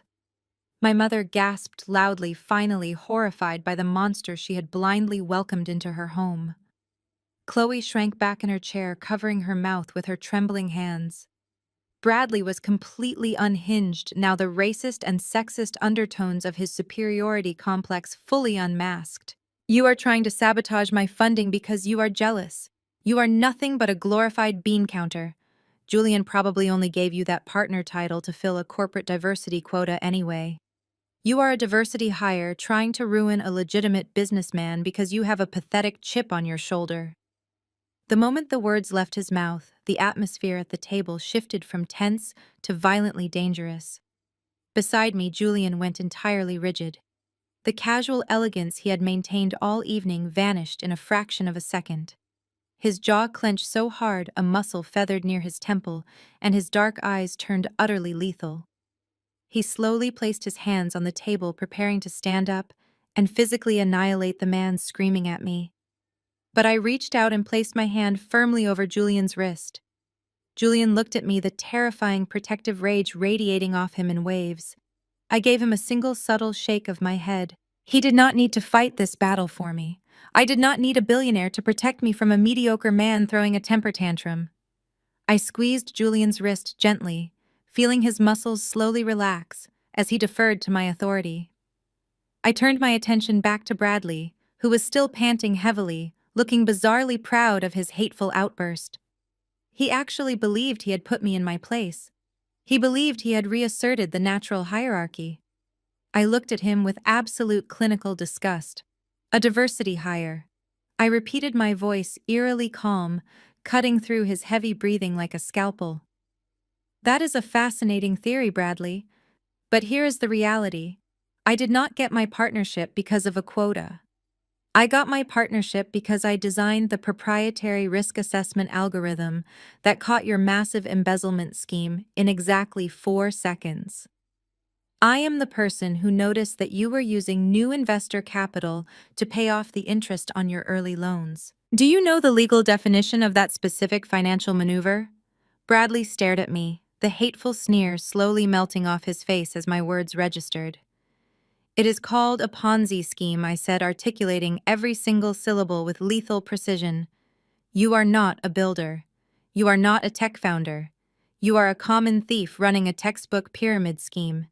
And you are so incredibly arrogant and so staggeringly incompetent that you actually brought your fraudulent pitch deck directly to the senior forensic auditor who was already preparing your federal indictment." The word indictment hung over the dining table like a guillotine waiting to drop. For several long, agonizing seconds, nobody moved. Nobody even seemed to breathe. The ambient noise of the country club around us, the soft clinking of expensive silverware, the low hum of wealthy patrons discussing their golf handicaps, the smooth jazz playing from the corner, completely faded into a dull, meaningless drone. All that existed in our world was the devastating reality I had just spoken into existence. Bradley stared at me, his mouth opening and closing silently.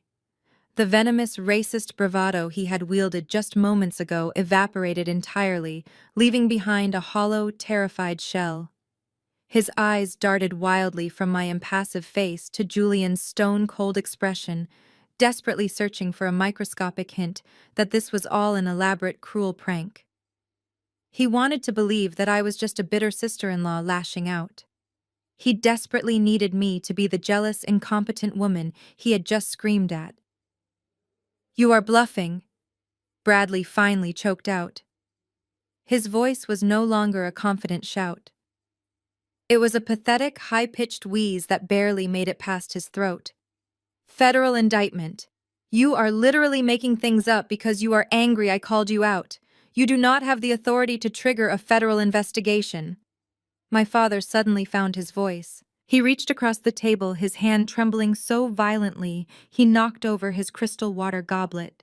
The ice water spilled across the white silk tablecloth, soaking into the fabric and pooling around the base of the expensive floral centerpiece, but nobody paid it any attention.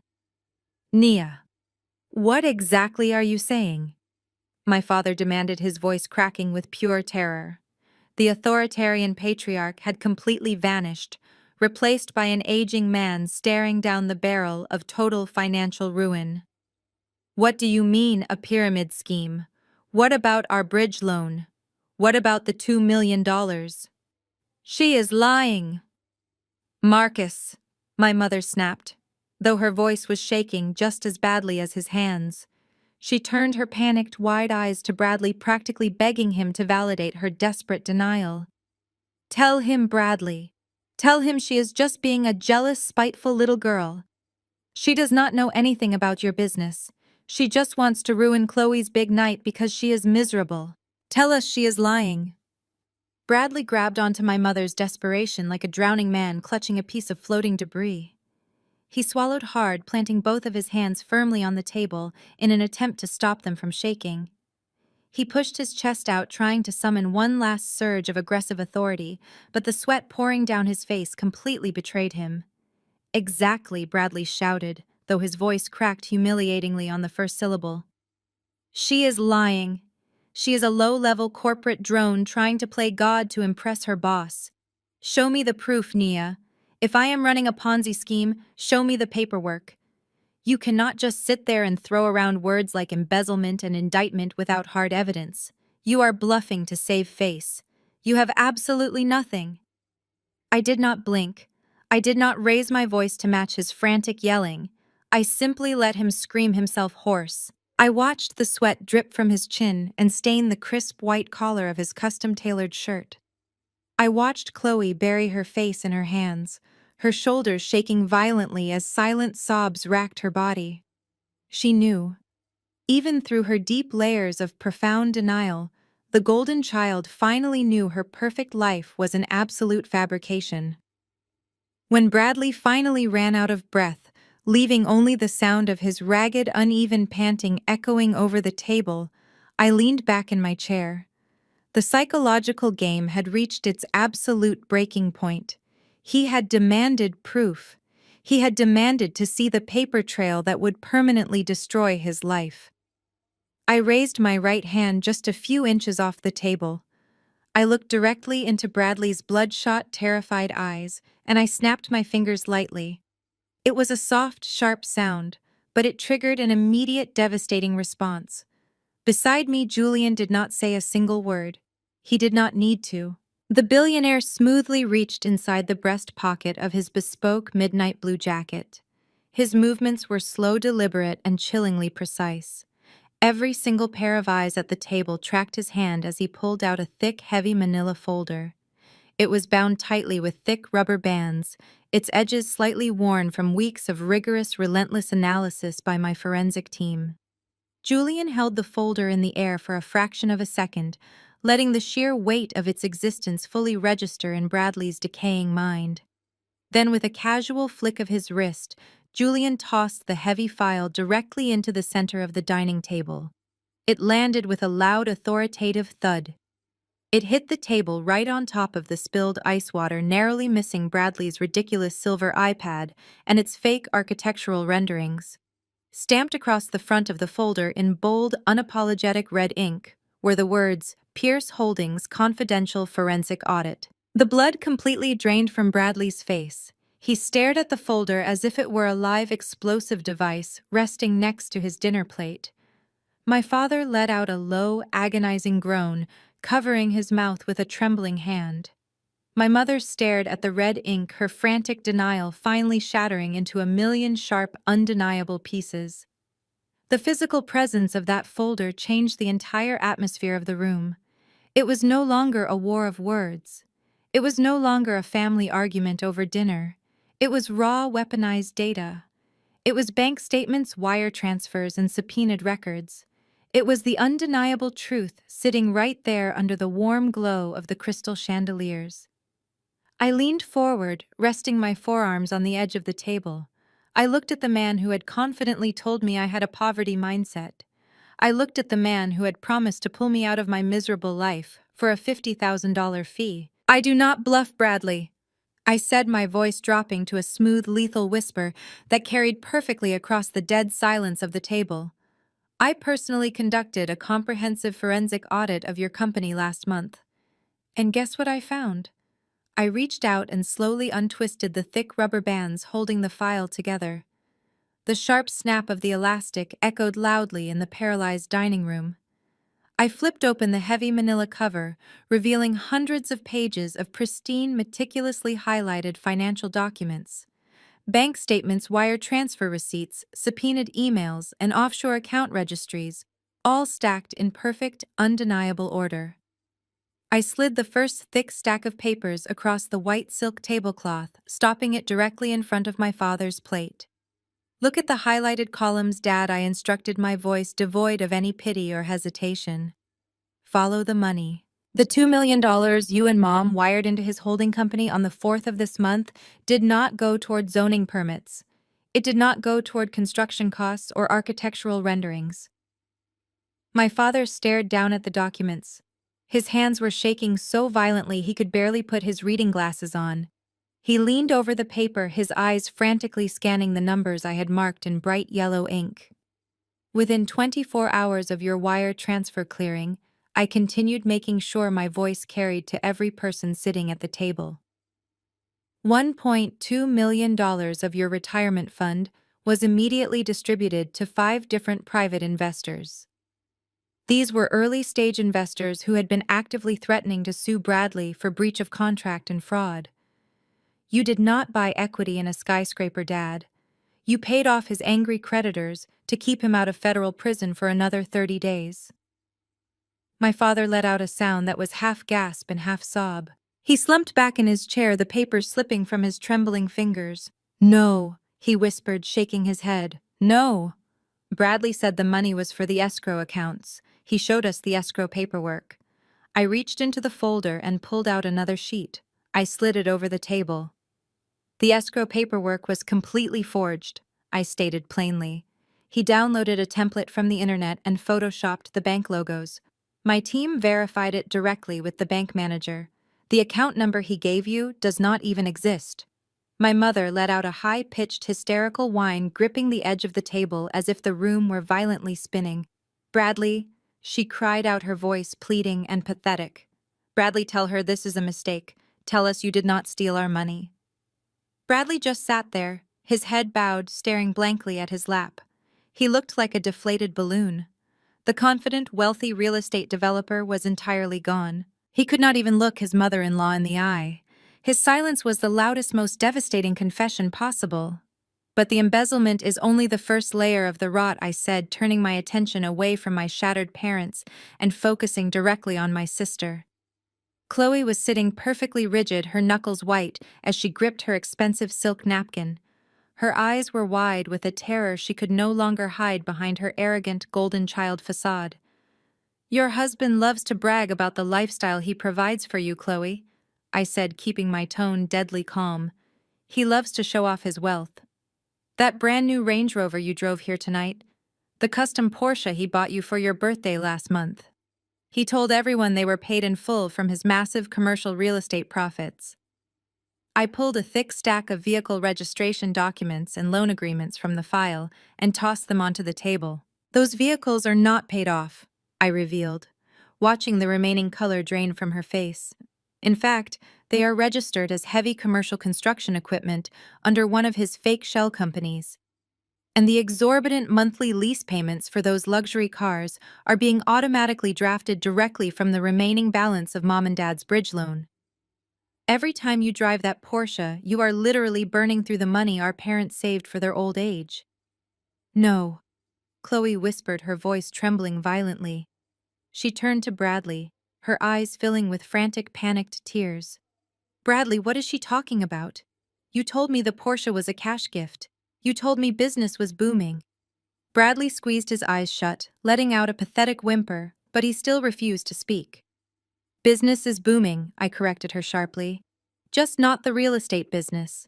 The fraud business requires a lot of overhead. But the cars are actually the least of your worries, Chloe, because the most expensive line item on Bradley's balance sheet is not a vehicle. I reached into the very back of the Pierce Holdings folder. This was the section marked with bright red confidential tabs. I pulled out a glossy 20-page residential lease agreement and a massive stack of American Express credit card statements. It is a luxury penthouse apartment in the most expensive high-rise in Buckhead, I announced, dropping the lease agreement squarely in front of Chloe. Chloe stared down at the document, her breathing becoming ragged and shallow. She shook her head in confused denial. We do not own an apartment in Buckhead, she stammered. We live in the suburbs. Bradley said we were waiting to buy a mansion until the funding round closed. You do not live in Buckhead, I agreed smoothly. But Bradley pays $8,500 a month for a penthouse there. And according to these credit card statements, he also pays for weekly shopping sprees at high-end designer boutiques. Just last Tuesday, he charged $50,000 at a luxury jeweler downtown for a custom diamond tennis bracelet. I paused, letting my eyes drop pointedly to Chloe's bare wrists. I noticed you are not wearing a new diamond tennis bracelet tonight, sister. Chloe gasped, a sharp physical intake of air, as the devastating reality finally pierced through her walls of delusion. Her hands flew to her mouth, her perfectly manicured nails digging into her cheeks. I slid the final photograph across the table. It was a clear, high-resolution image taken by the private investigator my firm had hired during the background check. It showed Bradley walking out of a high-end restaurant, his arm wrapped tightly around the waist of a beautiful, much younger woman, wearing a diamond tennis bracelet. The Buckhead penthouse is leased under the name Sarah Jenkins, I stated, my voice echoing with brutal, uncompromising clarity. She is a 24-year-old blonde Pilates instructor, and according to Bradley's corporate tax filings, she has been on his payroll as a senior executive consultant for the past 18 months, pulling a salary of $120,000 a year. The silence that followed was absolute, terrifying, and profoundly destructive. He has not just been stealing from our parents to fund his fake business, I concluded, looking directly into Chloe's horrified eyes. He has been using our parents' retirement fund to finance his white mistress. For 3 agonizing seconds, nobody breathed. The entire table stared at the photograph of Bradley kissing the blonde woman. Then the explosion happened. Chloe let out a sound that I had never heard her make before. It was not her usual theatrical performative crying. It was a guttural, primal scream of absolute agony and humiliation. The golden child, the sister who had spent her entire life mocking my career and flaunting her perfect marriage, completely shattered into a million jagged pieces right in front of me. She lunged forward, her hands curling into claws. She grabbed her heavy crystal water goblet and hurled it directly at Bradley's chest. The glass shattered against his shoulder, sending ice and water flying across his face and his expensive suit. You bastard, Chloe screamed, her voice cracking with raw hysteria. You absolute monster! You lied to me! You took my parents' money and gave it to some cheap blonde tramp! Bradley scrambled backward, his chair tipping dangerously as he tried to protect his face from his hysterical wife. Chloe, please? He begged, holding his hands up in a pathetic attempt to block her. Chloe, let me explain. It meant nothing. It was just a stupid mistake. A mistake, she shrieked, climbing out of her chair and throwing her heavy linen napkin directly into his face. You bought her a $50,000 bracelet with my father's money while telling me we could not afford to go to Paris this summer. I hate you. I wish you were dead. My mother jumped up from her chair, her face a mask of pure, unadulterated horror. She rushed around the table, grabbing Chloe by the shoulders, trying to pull her away before she completely destroyed the dining room. But Chloe fought her off, thrashing wildly, her perfect emerald silk dress twisting around her legs.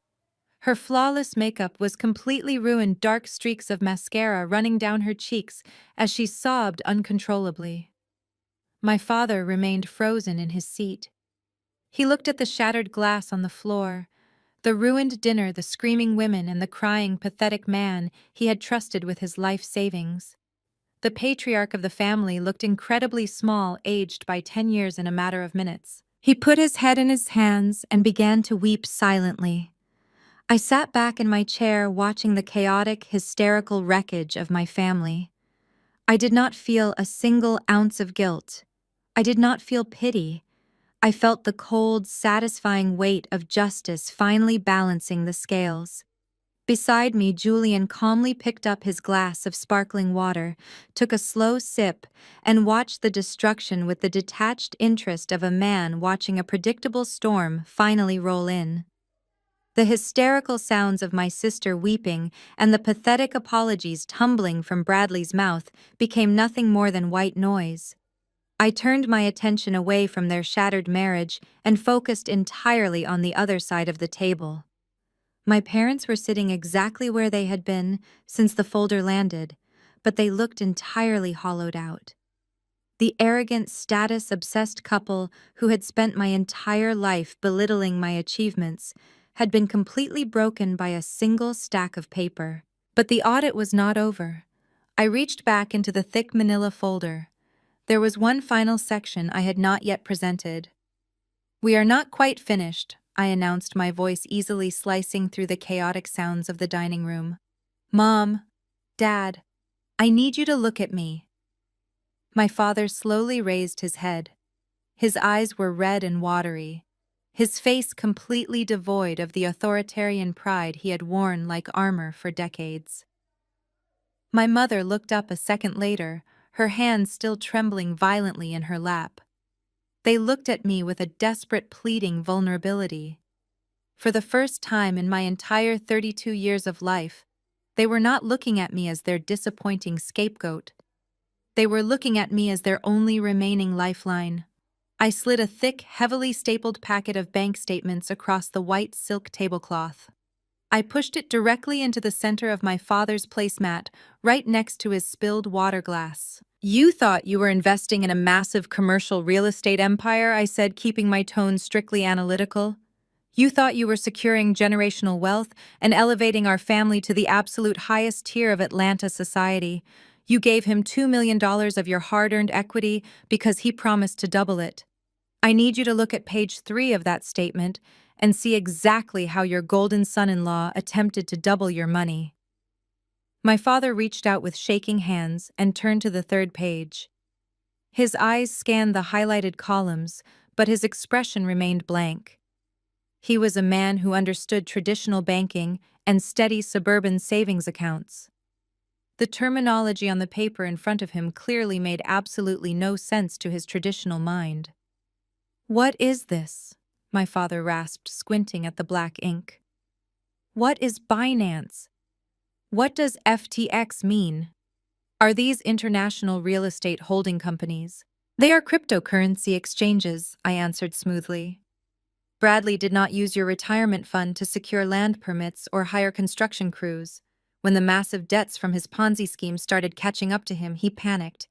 He took your $2 million bridge loan and he attempted to gamble his way out of federal prison."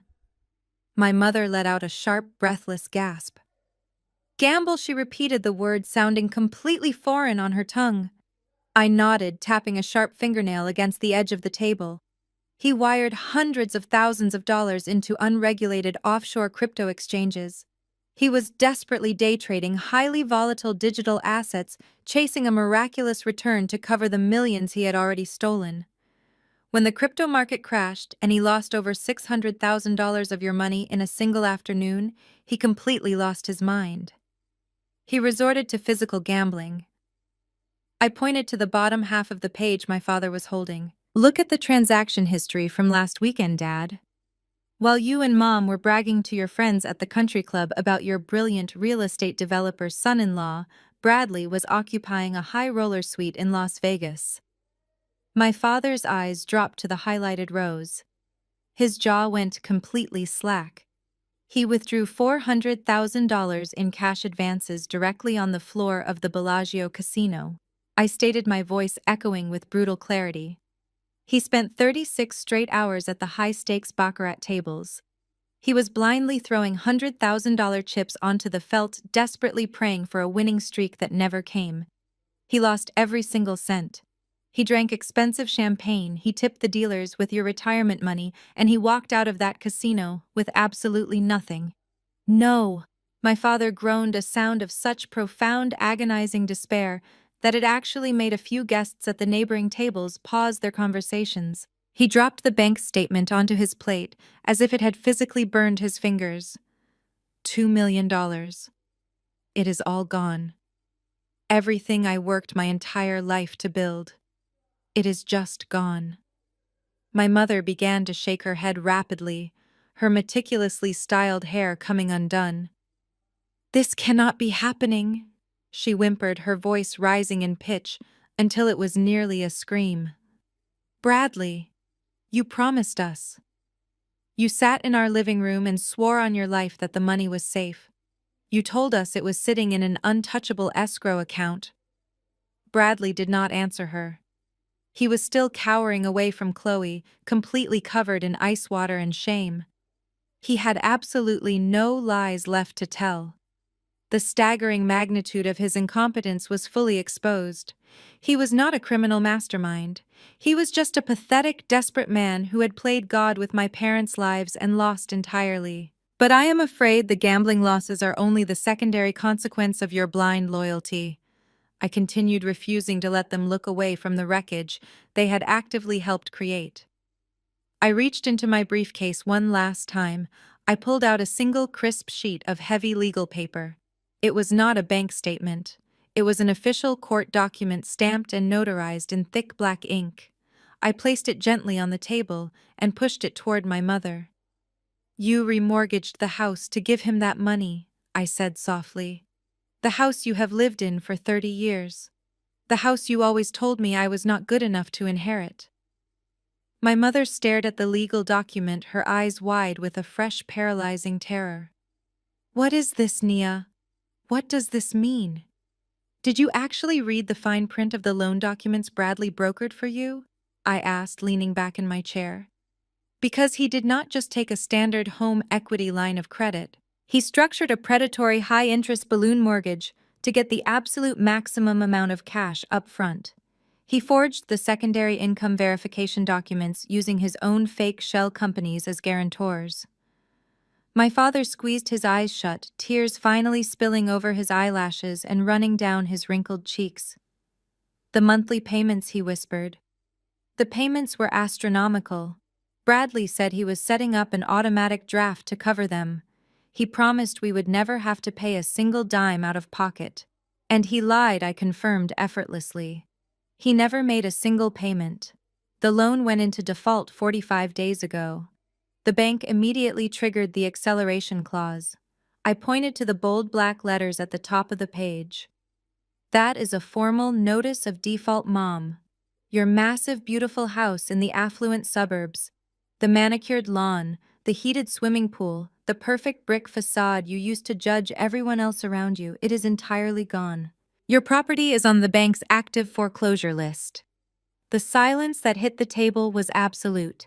It was heavier than the shock of the mistress. It was heavier than the crypto losses. To my parents, image was their entire world.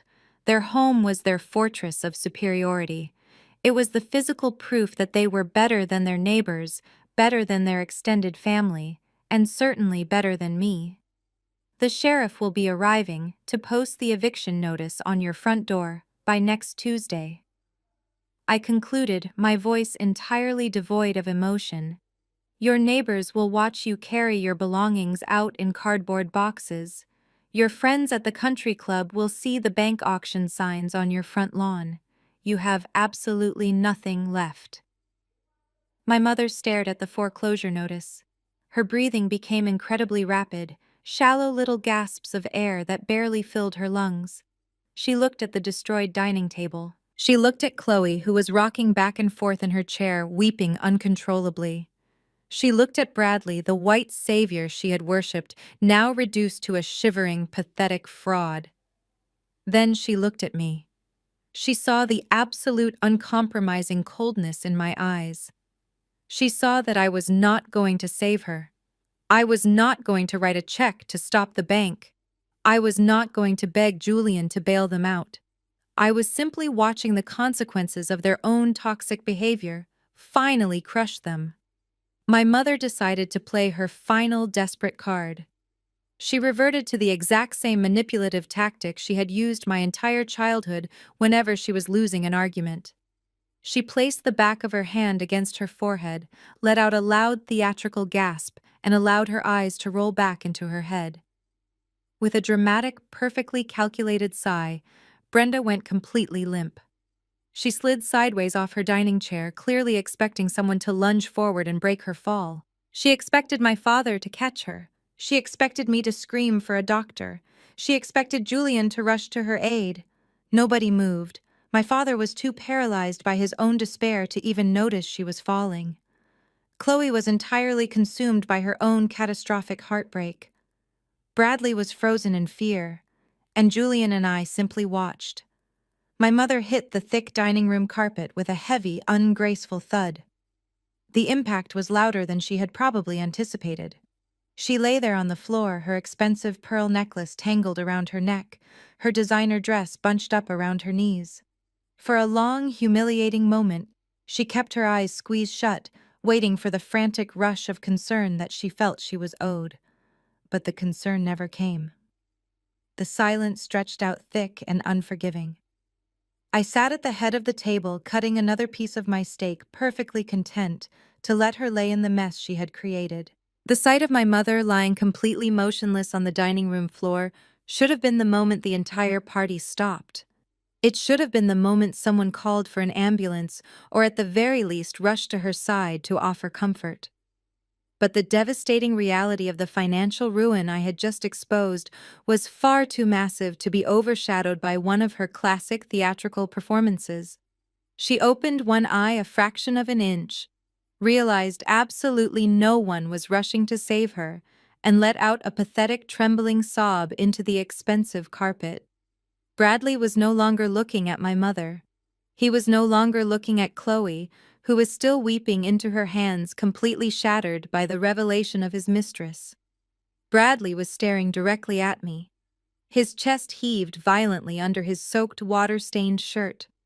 The mask of the sophisticated, untouchable white savior had completely melted away, leaving behind a rabid, cornered animal. His brain, fueled by staggering narcissism and pure desperation, finally short-circuited. He could not accept that he had been outsmarted. He could not process the fact that a black woman he viewed with such profound racist disdain had systematically dismantled his entire life over the course of a single dinner. His face contorted into a mask of pure, unadulterated hatred. The veins in his neck bulged, pulsing rapidly against his skin. He let out a raw, guttural scream of pure rage. Bradley planted his hands on the edge of the table and violently shoved himself forward. He lunged directly across the white silk tablecloth, knocking over crystal wine glasses and sending plates of expensive food crashing to the floor. He did not care about the audience. He did not care about the country club staff watching in horror. He wanted to physically destroy the person who had exposed him. "You ruined everything," Bradley screamed, his voice tearing through the dining room like a siren. His hands clawed frantically at the air, trying to reach across the wide table to grab my throat. "I will go bankrupt and your parents will be homeless on the streets." He never even made it past the floral centerpiece. Before Bradley could stretch his arms another inch toward me, Julian moved. It happened with terrifying, blinding speed. The billionaire did not shout. He did not lose his temper. He simply stood up, reached across the table with one massive hand, and grabbed Bradley directly by the collar of his custom-tailored shirt. Julian twisted the expensive fabric, cutting off Bradley's air supply instantly and violently shoved him backward. Bradley flew back, his polished shoes slipping wildly on the marble floor.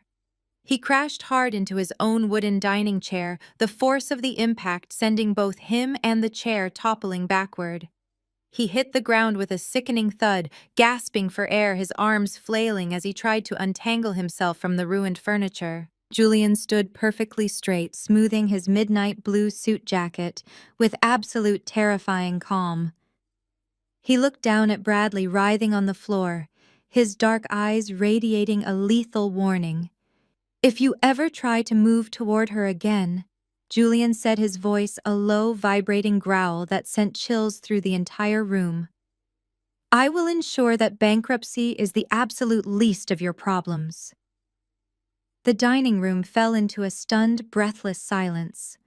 The only sounds were Bradley's ragged coughing from the floor and Chloe's muffled sobbing. My father was practically paralyzed in his seat, his eyes wide with horror as he stared at the physical wreckage of his golden son-in-law. I did not flinch during the attack. I did not step back. I calmly picked up my linen napkin, dabbed the corners of my mouth, and tossed it onto my porcelain plate. I pushed my chair back and slowly stood up. I looked down at Bradley. He was scrambling to his knees, clutching his bruised throat, his face red and slick with sweat. He looked up at me, his eyes filled with a pathetic mixture of rage and terror. He actually believed his own words. He believed he was the victim. He believed I had destroyed my own parents' lives by exposing his crimes. "You are wrong, Bradley," I said. My voice was completely steady, ringing out with the absolute uncompromising authority of a judge handing down a final sentence. "You are entirely wrong about the fate of my parents." Bradley coughed, wiping his mouth with the back of his trembling hand. "You just showed them the foreclosure notice," he wheezed, pointing a shaking finger at the table. "You told them the sheriff is coming to evict them.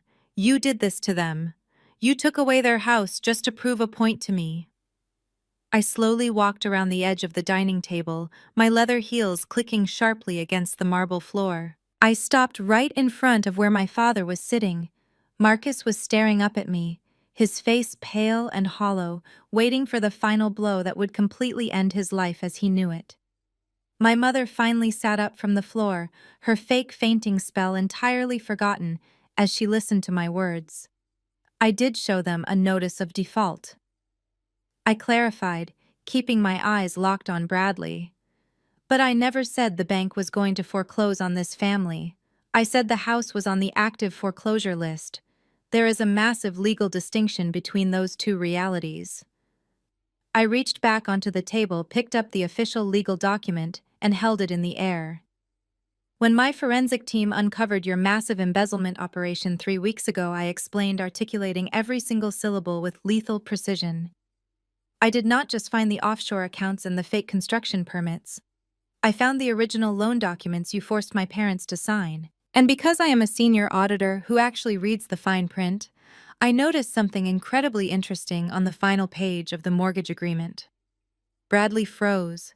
His breathing stopped entirely. The confused, angry look on his face was suddenly replaced by a look of profound, absolute panic. The secondary guarantor signature on that $2 million loan did not belong to my father, I stated, turning to look directly at Marcus. "You forged my father's signature on the final liability waiver, Bradley. You digitally copied his handwriting from an old tax return to bypass the bank's secondary verification process. You committed felony wire fraud and identity theft to secure that money." My father let out a sharp, ragged gasp. "He forged it." My father whispered, his hands flying to his face. "He stole my identity." I turned my attention back to Bradley, who was now visibly trembling on his knees. "The moment I found the forged signature, I contacted the commercial lending division at the bank," I continued, my voice cold and relentless. "I informed their executive board that their $2 million bridge loan was secured by fraudulent documents. The bank realized they were holding a massive toxic liability. They knew that if this went to federal court, the loan would be completely invalidated and they would lose every single cent you stole. They were desperate to offload the bad debt before the federal indictment hit the public record. My mother slowly pulled herself up to her knees, clutching the edge of the table. "Nia, what did you do?" she asked, her voice small and terrified. I smiled. It was not a warm smile. It was the smile of a woman who had finally conquered the demons of her childhood. "I bought the debt," I announced softly. The words hung in the air, heavy and absolute. Nobody moved. Nobody seemed to comprehend the magnitude of what I had just said. I used my own personal capital to purchase the non-performing loan directly from the bank. At a deeply discounted premium, I explained, breaking the reality down into simple, devastating terms. The bank legally reassigned the mortgage, the deed of trust, and the total liability of the $2 million entirely over to me. Bradley let out a pathetic whimper, shaking his head in rapid, frantic denial. "No," he breathed out. "No, you cannot do that. That is illegal." "It is perfectly legal, Bradley," I corrected him smoothly. "It is a standard corporate acquisition of distressed assets. You wanted to play in the big leagues of real estate. You wanted to throw around words like leverage and liquidity. Well, let me show you what real leverage actually looks like." I stepped closer to him, looking down at his pathetic, ruined form. "This house has not been foreclosed on," I declared, my voice echoing with absolute terrifying authority. "Because I own the debt. I am the sole proprietor of the mortgage. I am your creditor. I hold the legal rights to the $2 million you stole, and I hold the deed to the property you used as collateral." I turned slightly, casting a sweeping glance over my mother, my father, and my weeping sister. I looked at the lavish dining room, the crystal chandeliers, and the expensive food scattered across the floor. "I am the new owner of this house," I stated, my words striking the room like physical blows. "You are sitting at my dining table. You are eating the food I allowed you to eat. You are standing under a roof that I completely own." My father buried his face in his hands and began to sob uncontrollably. The ultimate patriarch, the man who had spent his entire life building a fortress of superiority and looking down on my career, had just realized the horrifying truth. He was no longer the master of his own home. He was a tenant, living entirely at the mercy of the daughter he had treated like absolute garbage. My mother stayed on her knees, staring up at me with wide, unblinking eyes. The psychological hierarchy she had so carefully constructed over 32 years was completely obliterated. The golden child was married to a broke, cheating felon. The white savior was going to federal prison. And the scapegoat, the daughter she had mocked for wearing a cheap suit, was now the undisputed ruler of their entire universe. Bradley stayed on the floor, his head bowed, tears of pure defeat finally streaming down his face. He had nothing left to say. He had no more buzzwords. He had no more lies. He was totally, completely destroyed. I stood at the head of my table, surrounded by the wreckage of their arrogance, and I finally felt the heavy, suffocating weight of my childhood completely lift off my shoulders. The silence in the dining room was suddenly broken by a harsh, sweeping flash of color. It started as a faint reflection on the large glass windows overlooking the manicured golf course, but within seconds, it intensified into a blinding, rhythmic pulse. Brilliant strobes of red and blue light cut aggressively through the warm, ambient glow of the crystal chandeliers. The sharp colors danced across the ruined white silk tablecloth, illuminated the shattered crystal on the floor, and cast long, erratic shadows against the elegant walls of the country club. A moment later, the distinct, terrifying wail of multiple police sirens pierced the quiet suburban night. The sirens grew deafeningly loud before abruptly cutting off right in the front circular driveway of the club. My father slowly turned his head toward the windows, his red, tear-filled eyes squinting against the flashing lights. He looked confused, his brain too overloaded by the consecutive traumas of the evening to fully process what was happening outside. My mother clutched the edge of the table, her breath hitching in her throat. She looked frantically from the windows to the heavy mahogany doors of the dining room, the ingrained terror of public scandal finally overriding her financial shock. But Bradley knew. The moment the red and blue lights hit his face, the last remaining shred of his sanity completely evaporated. He did not look confused. He looked like a man staring directly into his own open grave. He scrambled backward across the marble floor, his expensive suit dragging through the spilled water, and food desperately trying to put distance between himself and the grand entrance. "You called them." Bradley gasped, his voice a ragged, breathless wheeze. He looked up at me, his eyes practically bulging out of his skull. "You called the police." "I did not call the local police." "Bradley?" I corrected him, my voice carrying a terrifying clinical calmness that easily cut through the rising panic in the room. When you operate at the executive level of corporate risk management, you do not just casually uncover a multi-million-dollar Ponzi scheme and keep it to yourself.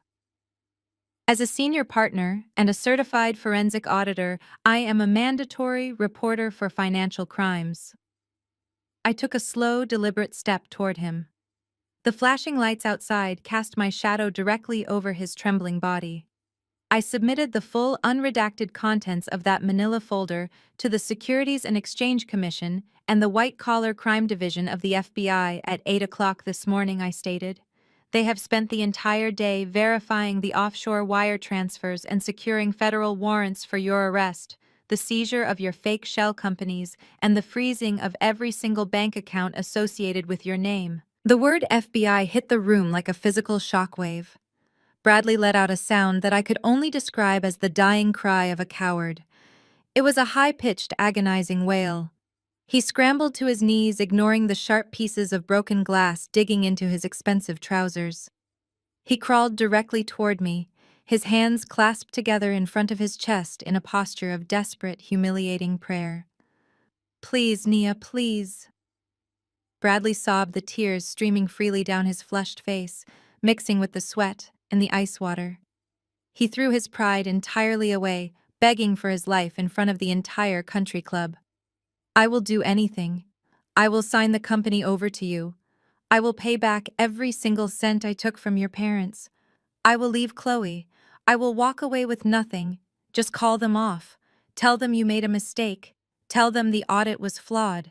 You are a partner at Pierce Holdings. They will listen to you." He reached out to grab the hem of my skirt, but Julian smoothly stepped between us, using the toe of his polished leather shoe to firmly push Bradley's reaching hands away. "Do not touch her." Julian warned, his voice a low, lethal rumble that instantly made Bradley recoil. Before Bradley could launch into another pathetic plea, I felt two pairs of hands violently grab my arms from behind. I turned my head and saw my mother and father standing right next to me. Their faces were contorted in absolute panic.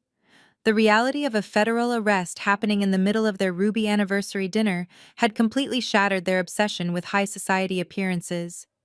"Nia, you have to stop this right now." My mother hissed, her manicured nails digging painfully into my forearm. Her eyes darted wildly around the dining room, watching the other wealthy patrons, pointing and whispering, as the police lights continued to strobe through the windows. "You are causing a massive scene. Everyone is looking at us. Do you have any idea how humiliating this is? You are ruining our reputation permanently." My father grabbed my other arm, his grip desperate and shaking. "Tell them to go away, Nia," he pleaded, his voice cracking with panicked urgency. "We can handle this internally as a family. We can liquidate whatever assets are left. We will figure out the money. But you cannot let the FBI drag my son-in-law out of the country club in handcuffs. The scandal will completely destroy us. We will never be able to show our faces in this city again." Even Chloe, who had just spent the past 10 minutes screaming that she wished her husband was dead, stumbled forward. She grabbed the lapel of my charcoal suit, her face streaked with ruined makeup. "Nia, please."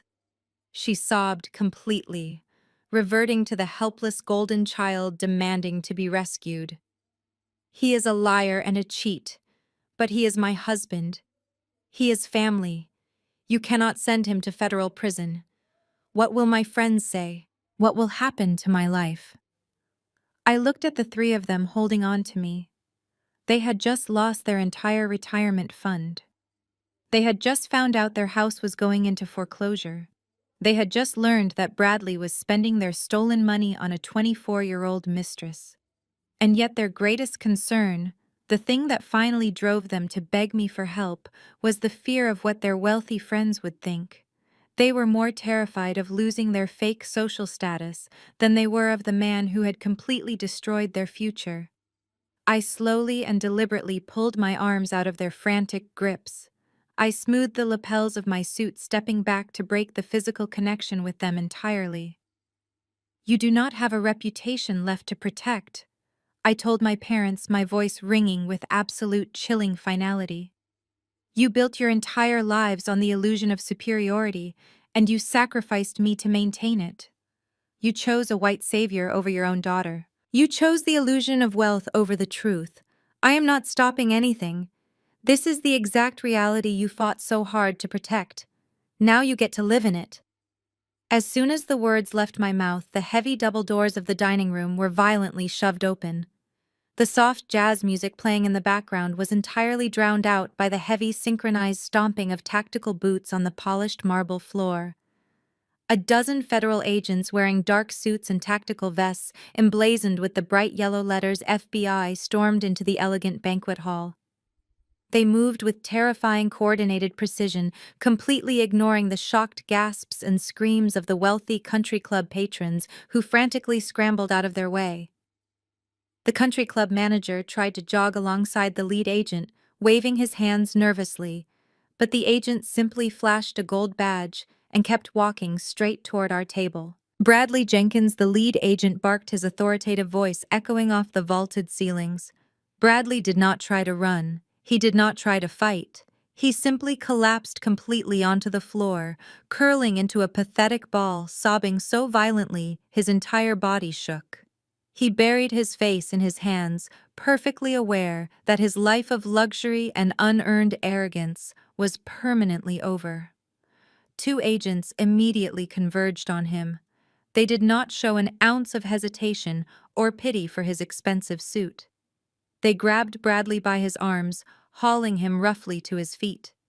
He was completely limp, forcing the agents to physically support his dead weight. The sharp, unmistakable metallic click of heavy steel handcuffs ratcheting tightly around his wrists echoed perfectly over the dead silence of the dining room. "You are under federal arrest for wire fraud, embezzlement, and securities fraud," the lead agent recited quickly, his eyes scanning the shattered table before locking briefly onto me. He gave me a single professional nod of acknowledgement, confirming that my forensic audit had been exactly as flawless as promised. "No," Bradley wailed, his voice a pathetic high-pitched squeal as the agents turned him around.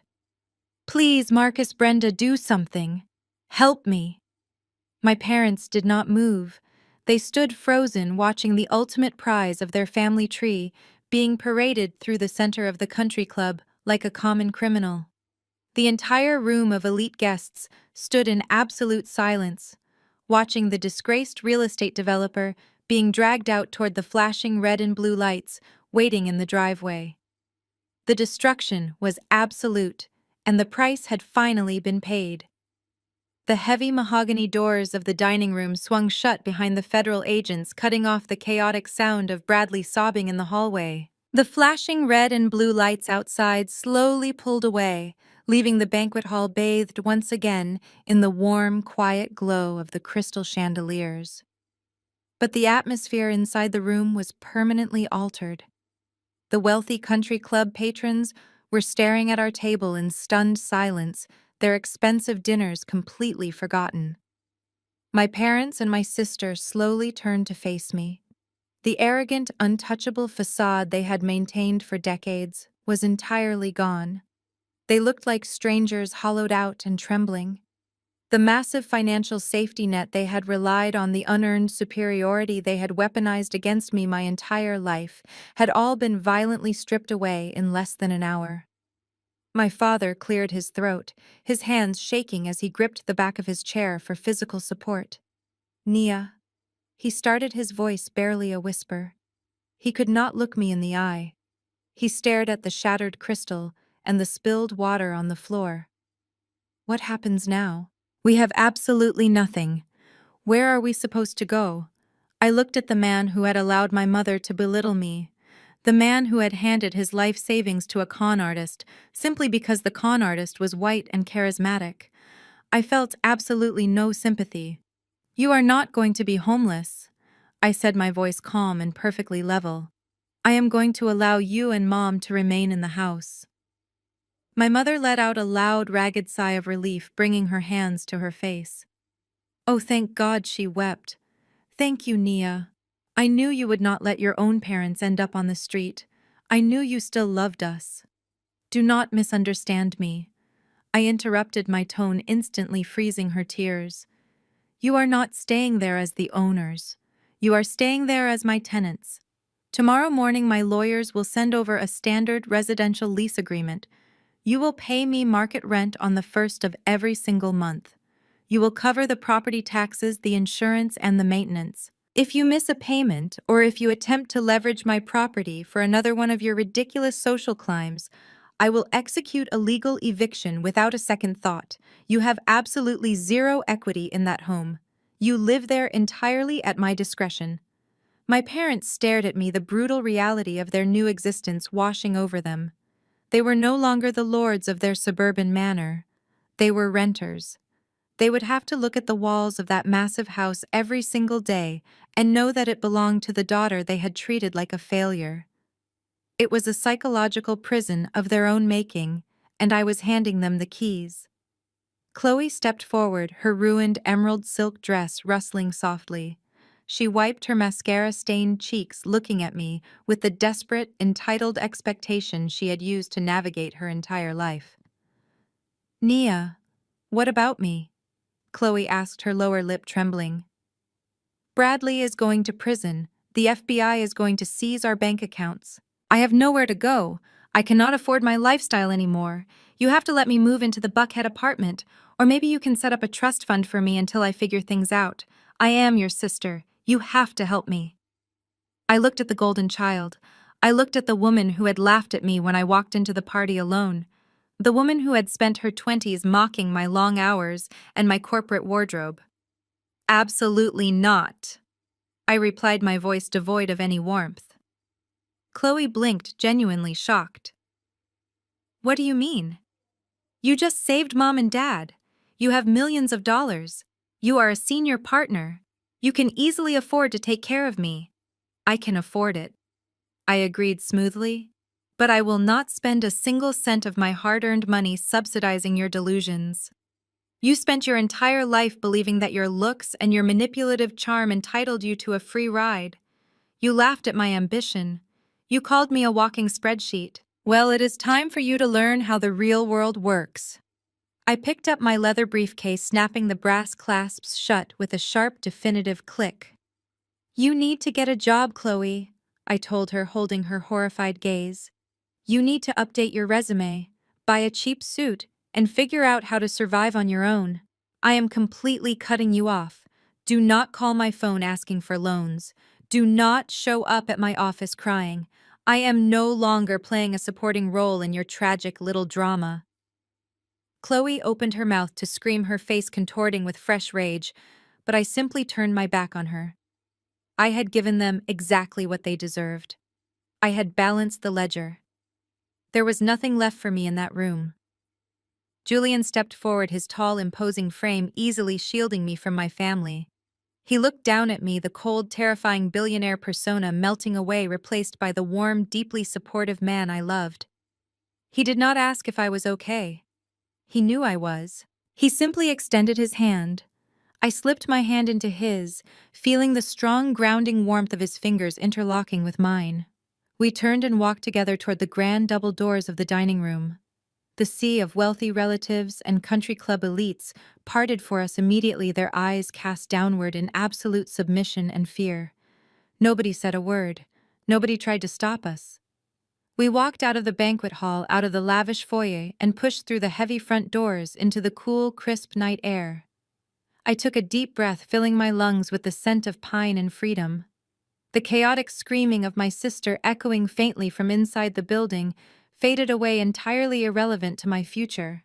I squeezed Julian's hand, stepping out of the shadows of my past and walking toward the brilliant life I had built with my own two hands. The heavy mahogany doors of the country club fade into the background, replaced by the soft ambient glow of my modern living room. I am sitting back in my velvet armchair, the city skyline twinkling quietly through the floor-to-ceiling windows behind me. It has been exactly 1 year since that anniversary dinner. Bradley is currently serving an 85-month sentence in a federal penitentiary for wire fraud and embezzlement. My parents are still living in my house, paying their rent on time every single month, terrified of stepping out of line. Their social circle completely abandoned them after the scandal broke, leaving them with nothing but the quiet reality of their choices. And Chloe recently took a job as a shift manager at a retail clothing store, finally learning the value of $1 the hard way. Society constantly pushes the narrative that family is everything. We are told that blood is thicker than water, and that we must endlessly forgive the people who share our genetics, no matter how terribly they treat us. But that is a lie designed to keep victims trapped in toxic cycles. Sometimes the people who are supposed to love you the most are the ones who will eagerly drown you to save themselves. You do not owe your success, your peace, or your financial stability to anyone who actively roots for your downfall. Setting ironclad boundaries is not an act of cruelty, it is an act of profound self-preservation. Your worth is not determined by the people who are too blind to see it. If you are watching this, and you are the black sheep of your family, if you are the one carrying the heavy burden of being independent, while everyone else acts entitled to your light, I want you to know that you have the power to walk away. You can rewrite the hierarchy. You can be your own savior. Let me know in the comments below if you have ever had to set a firm boundary with a toxic family member to protect your own peace. How did you find the strength to walk away?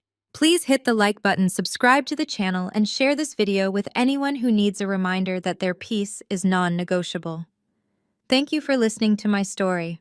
Keep your standards high, keep your boundaries ironclad, and never let anyone make you feel guilty for winning.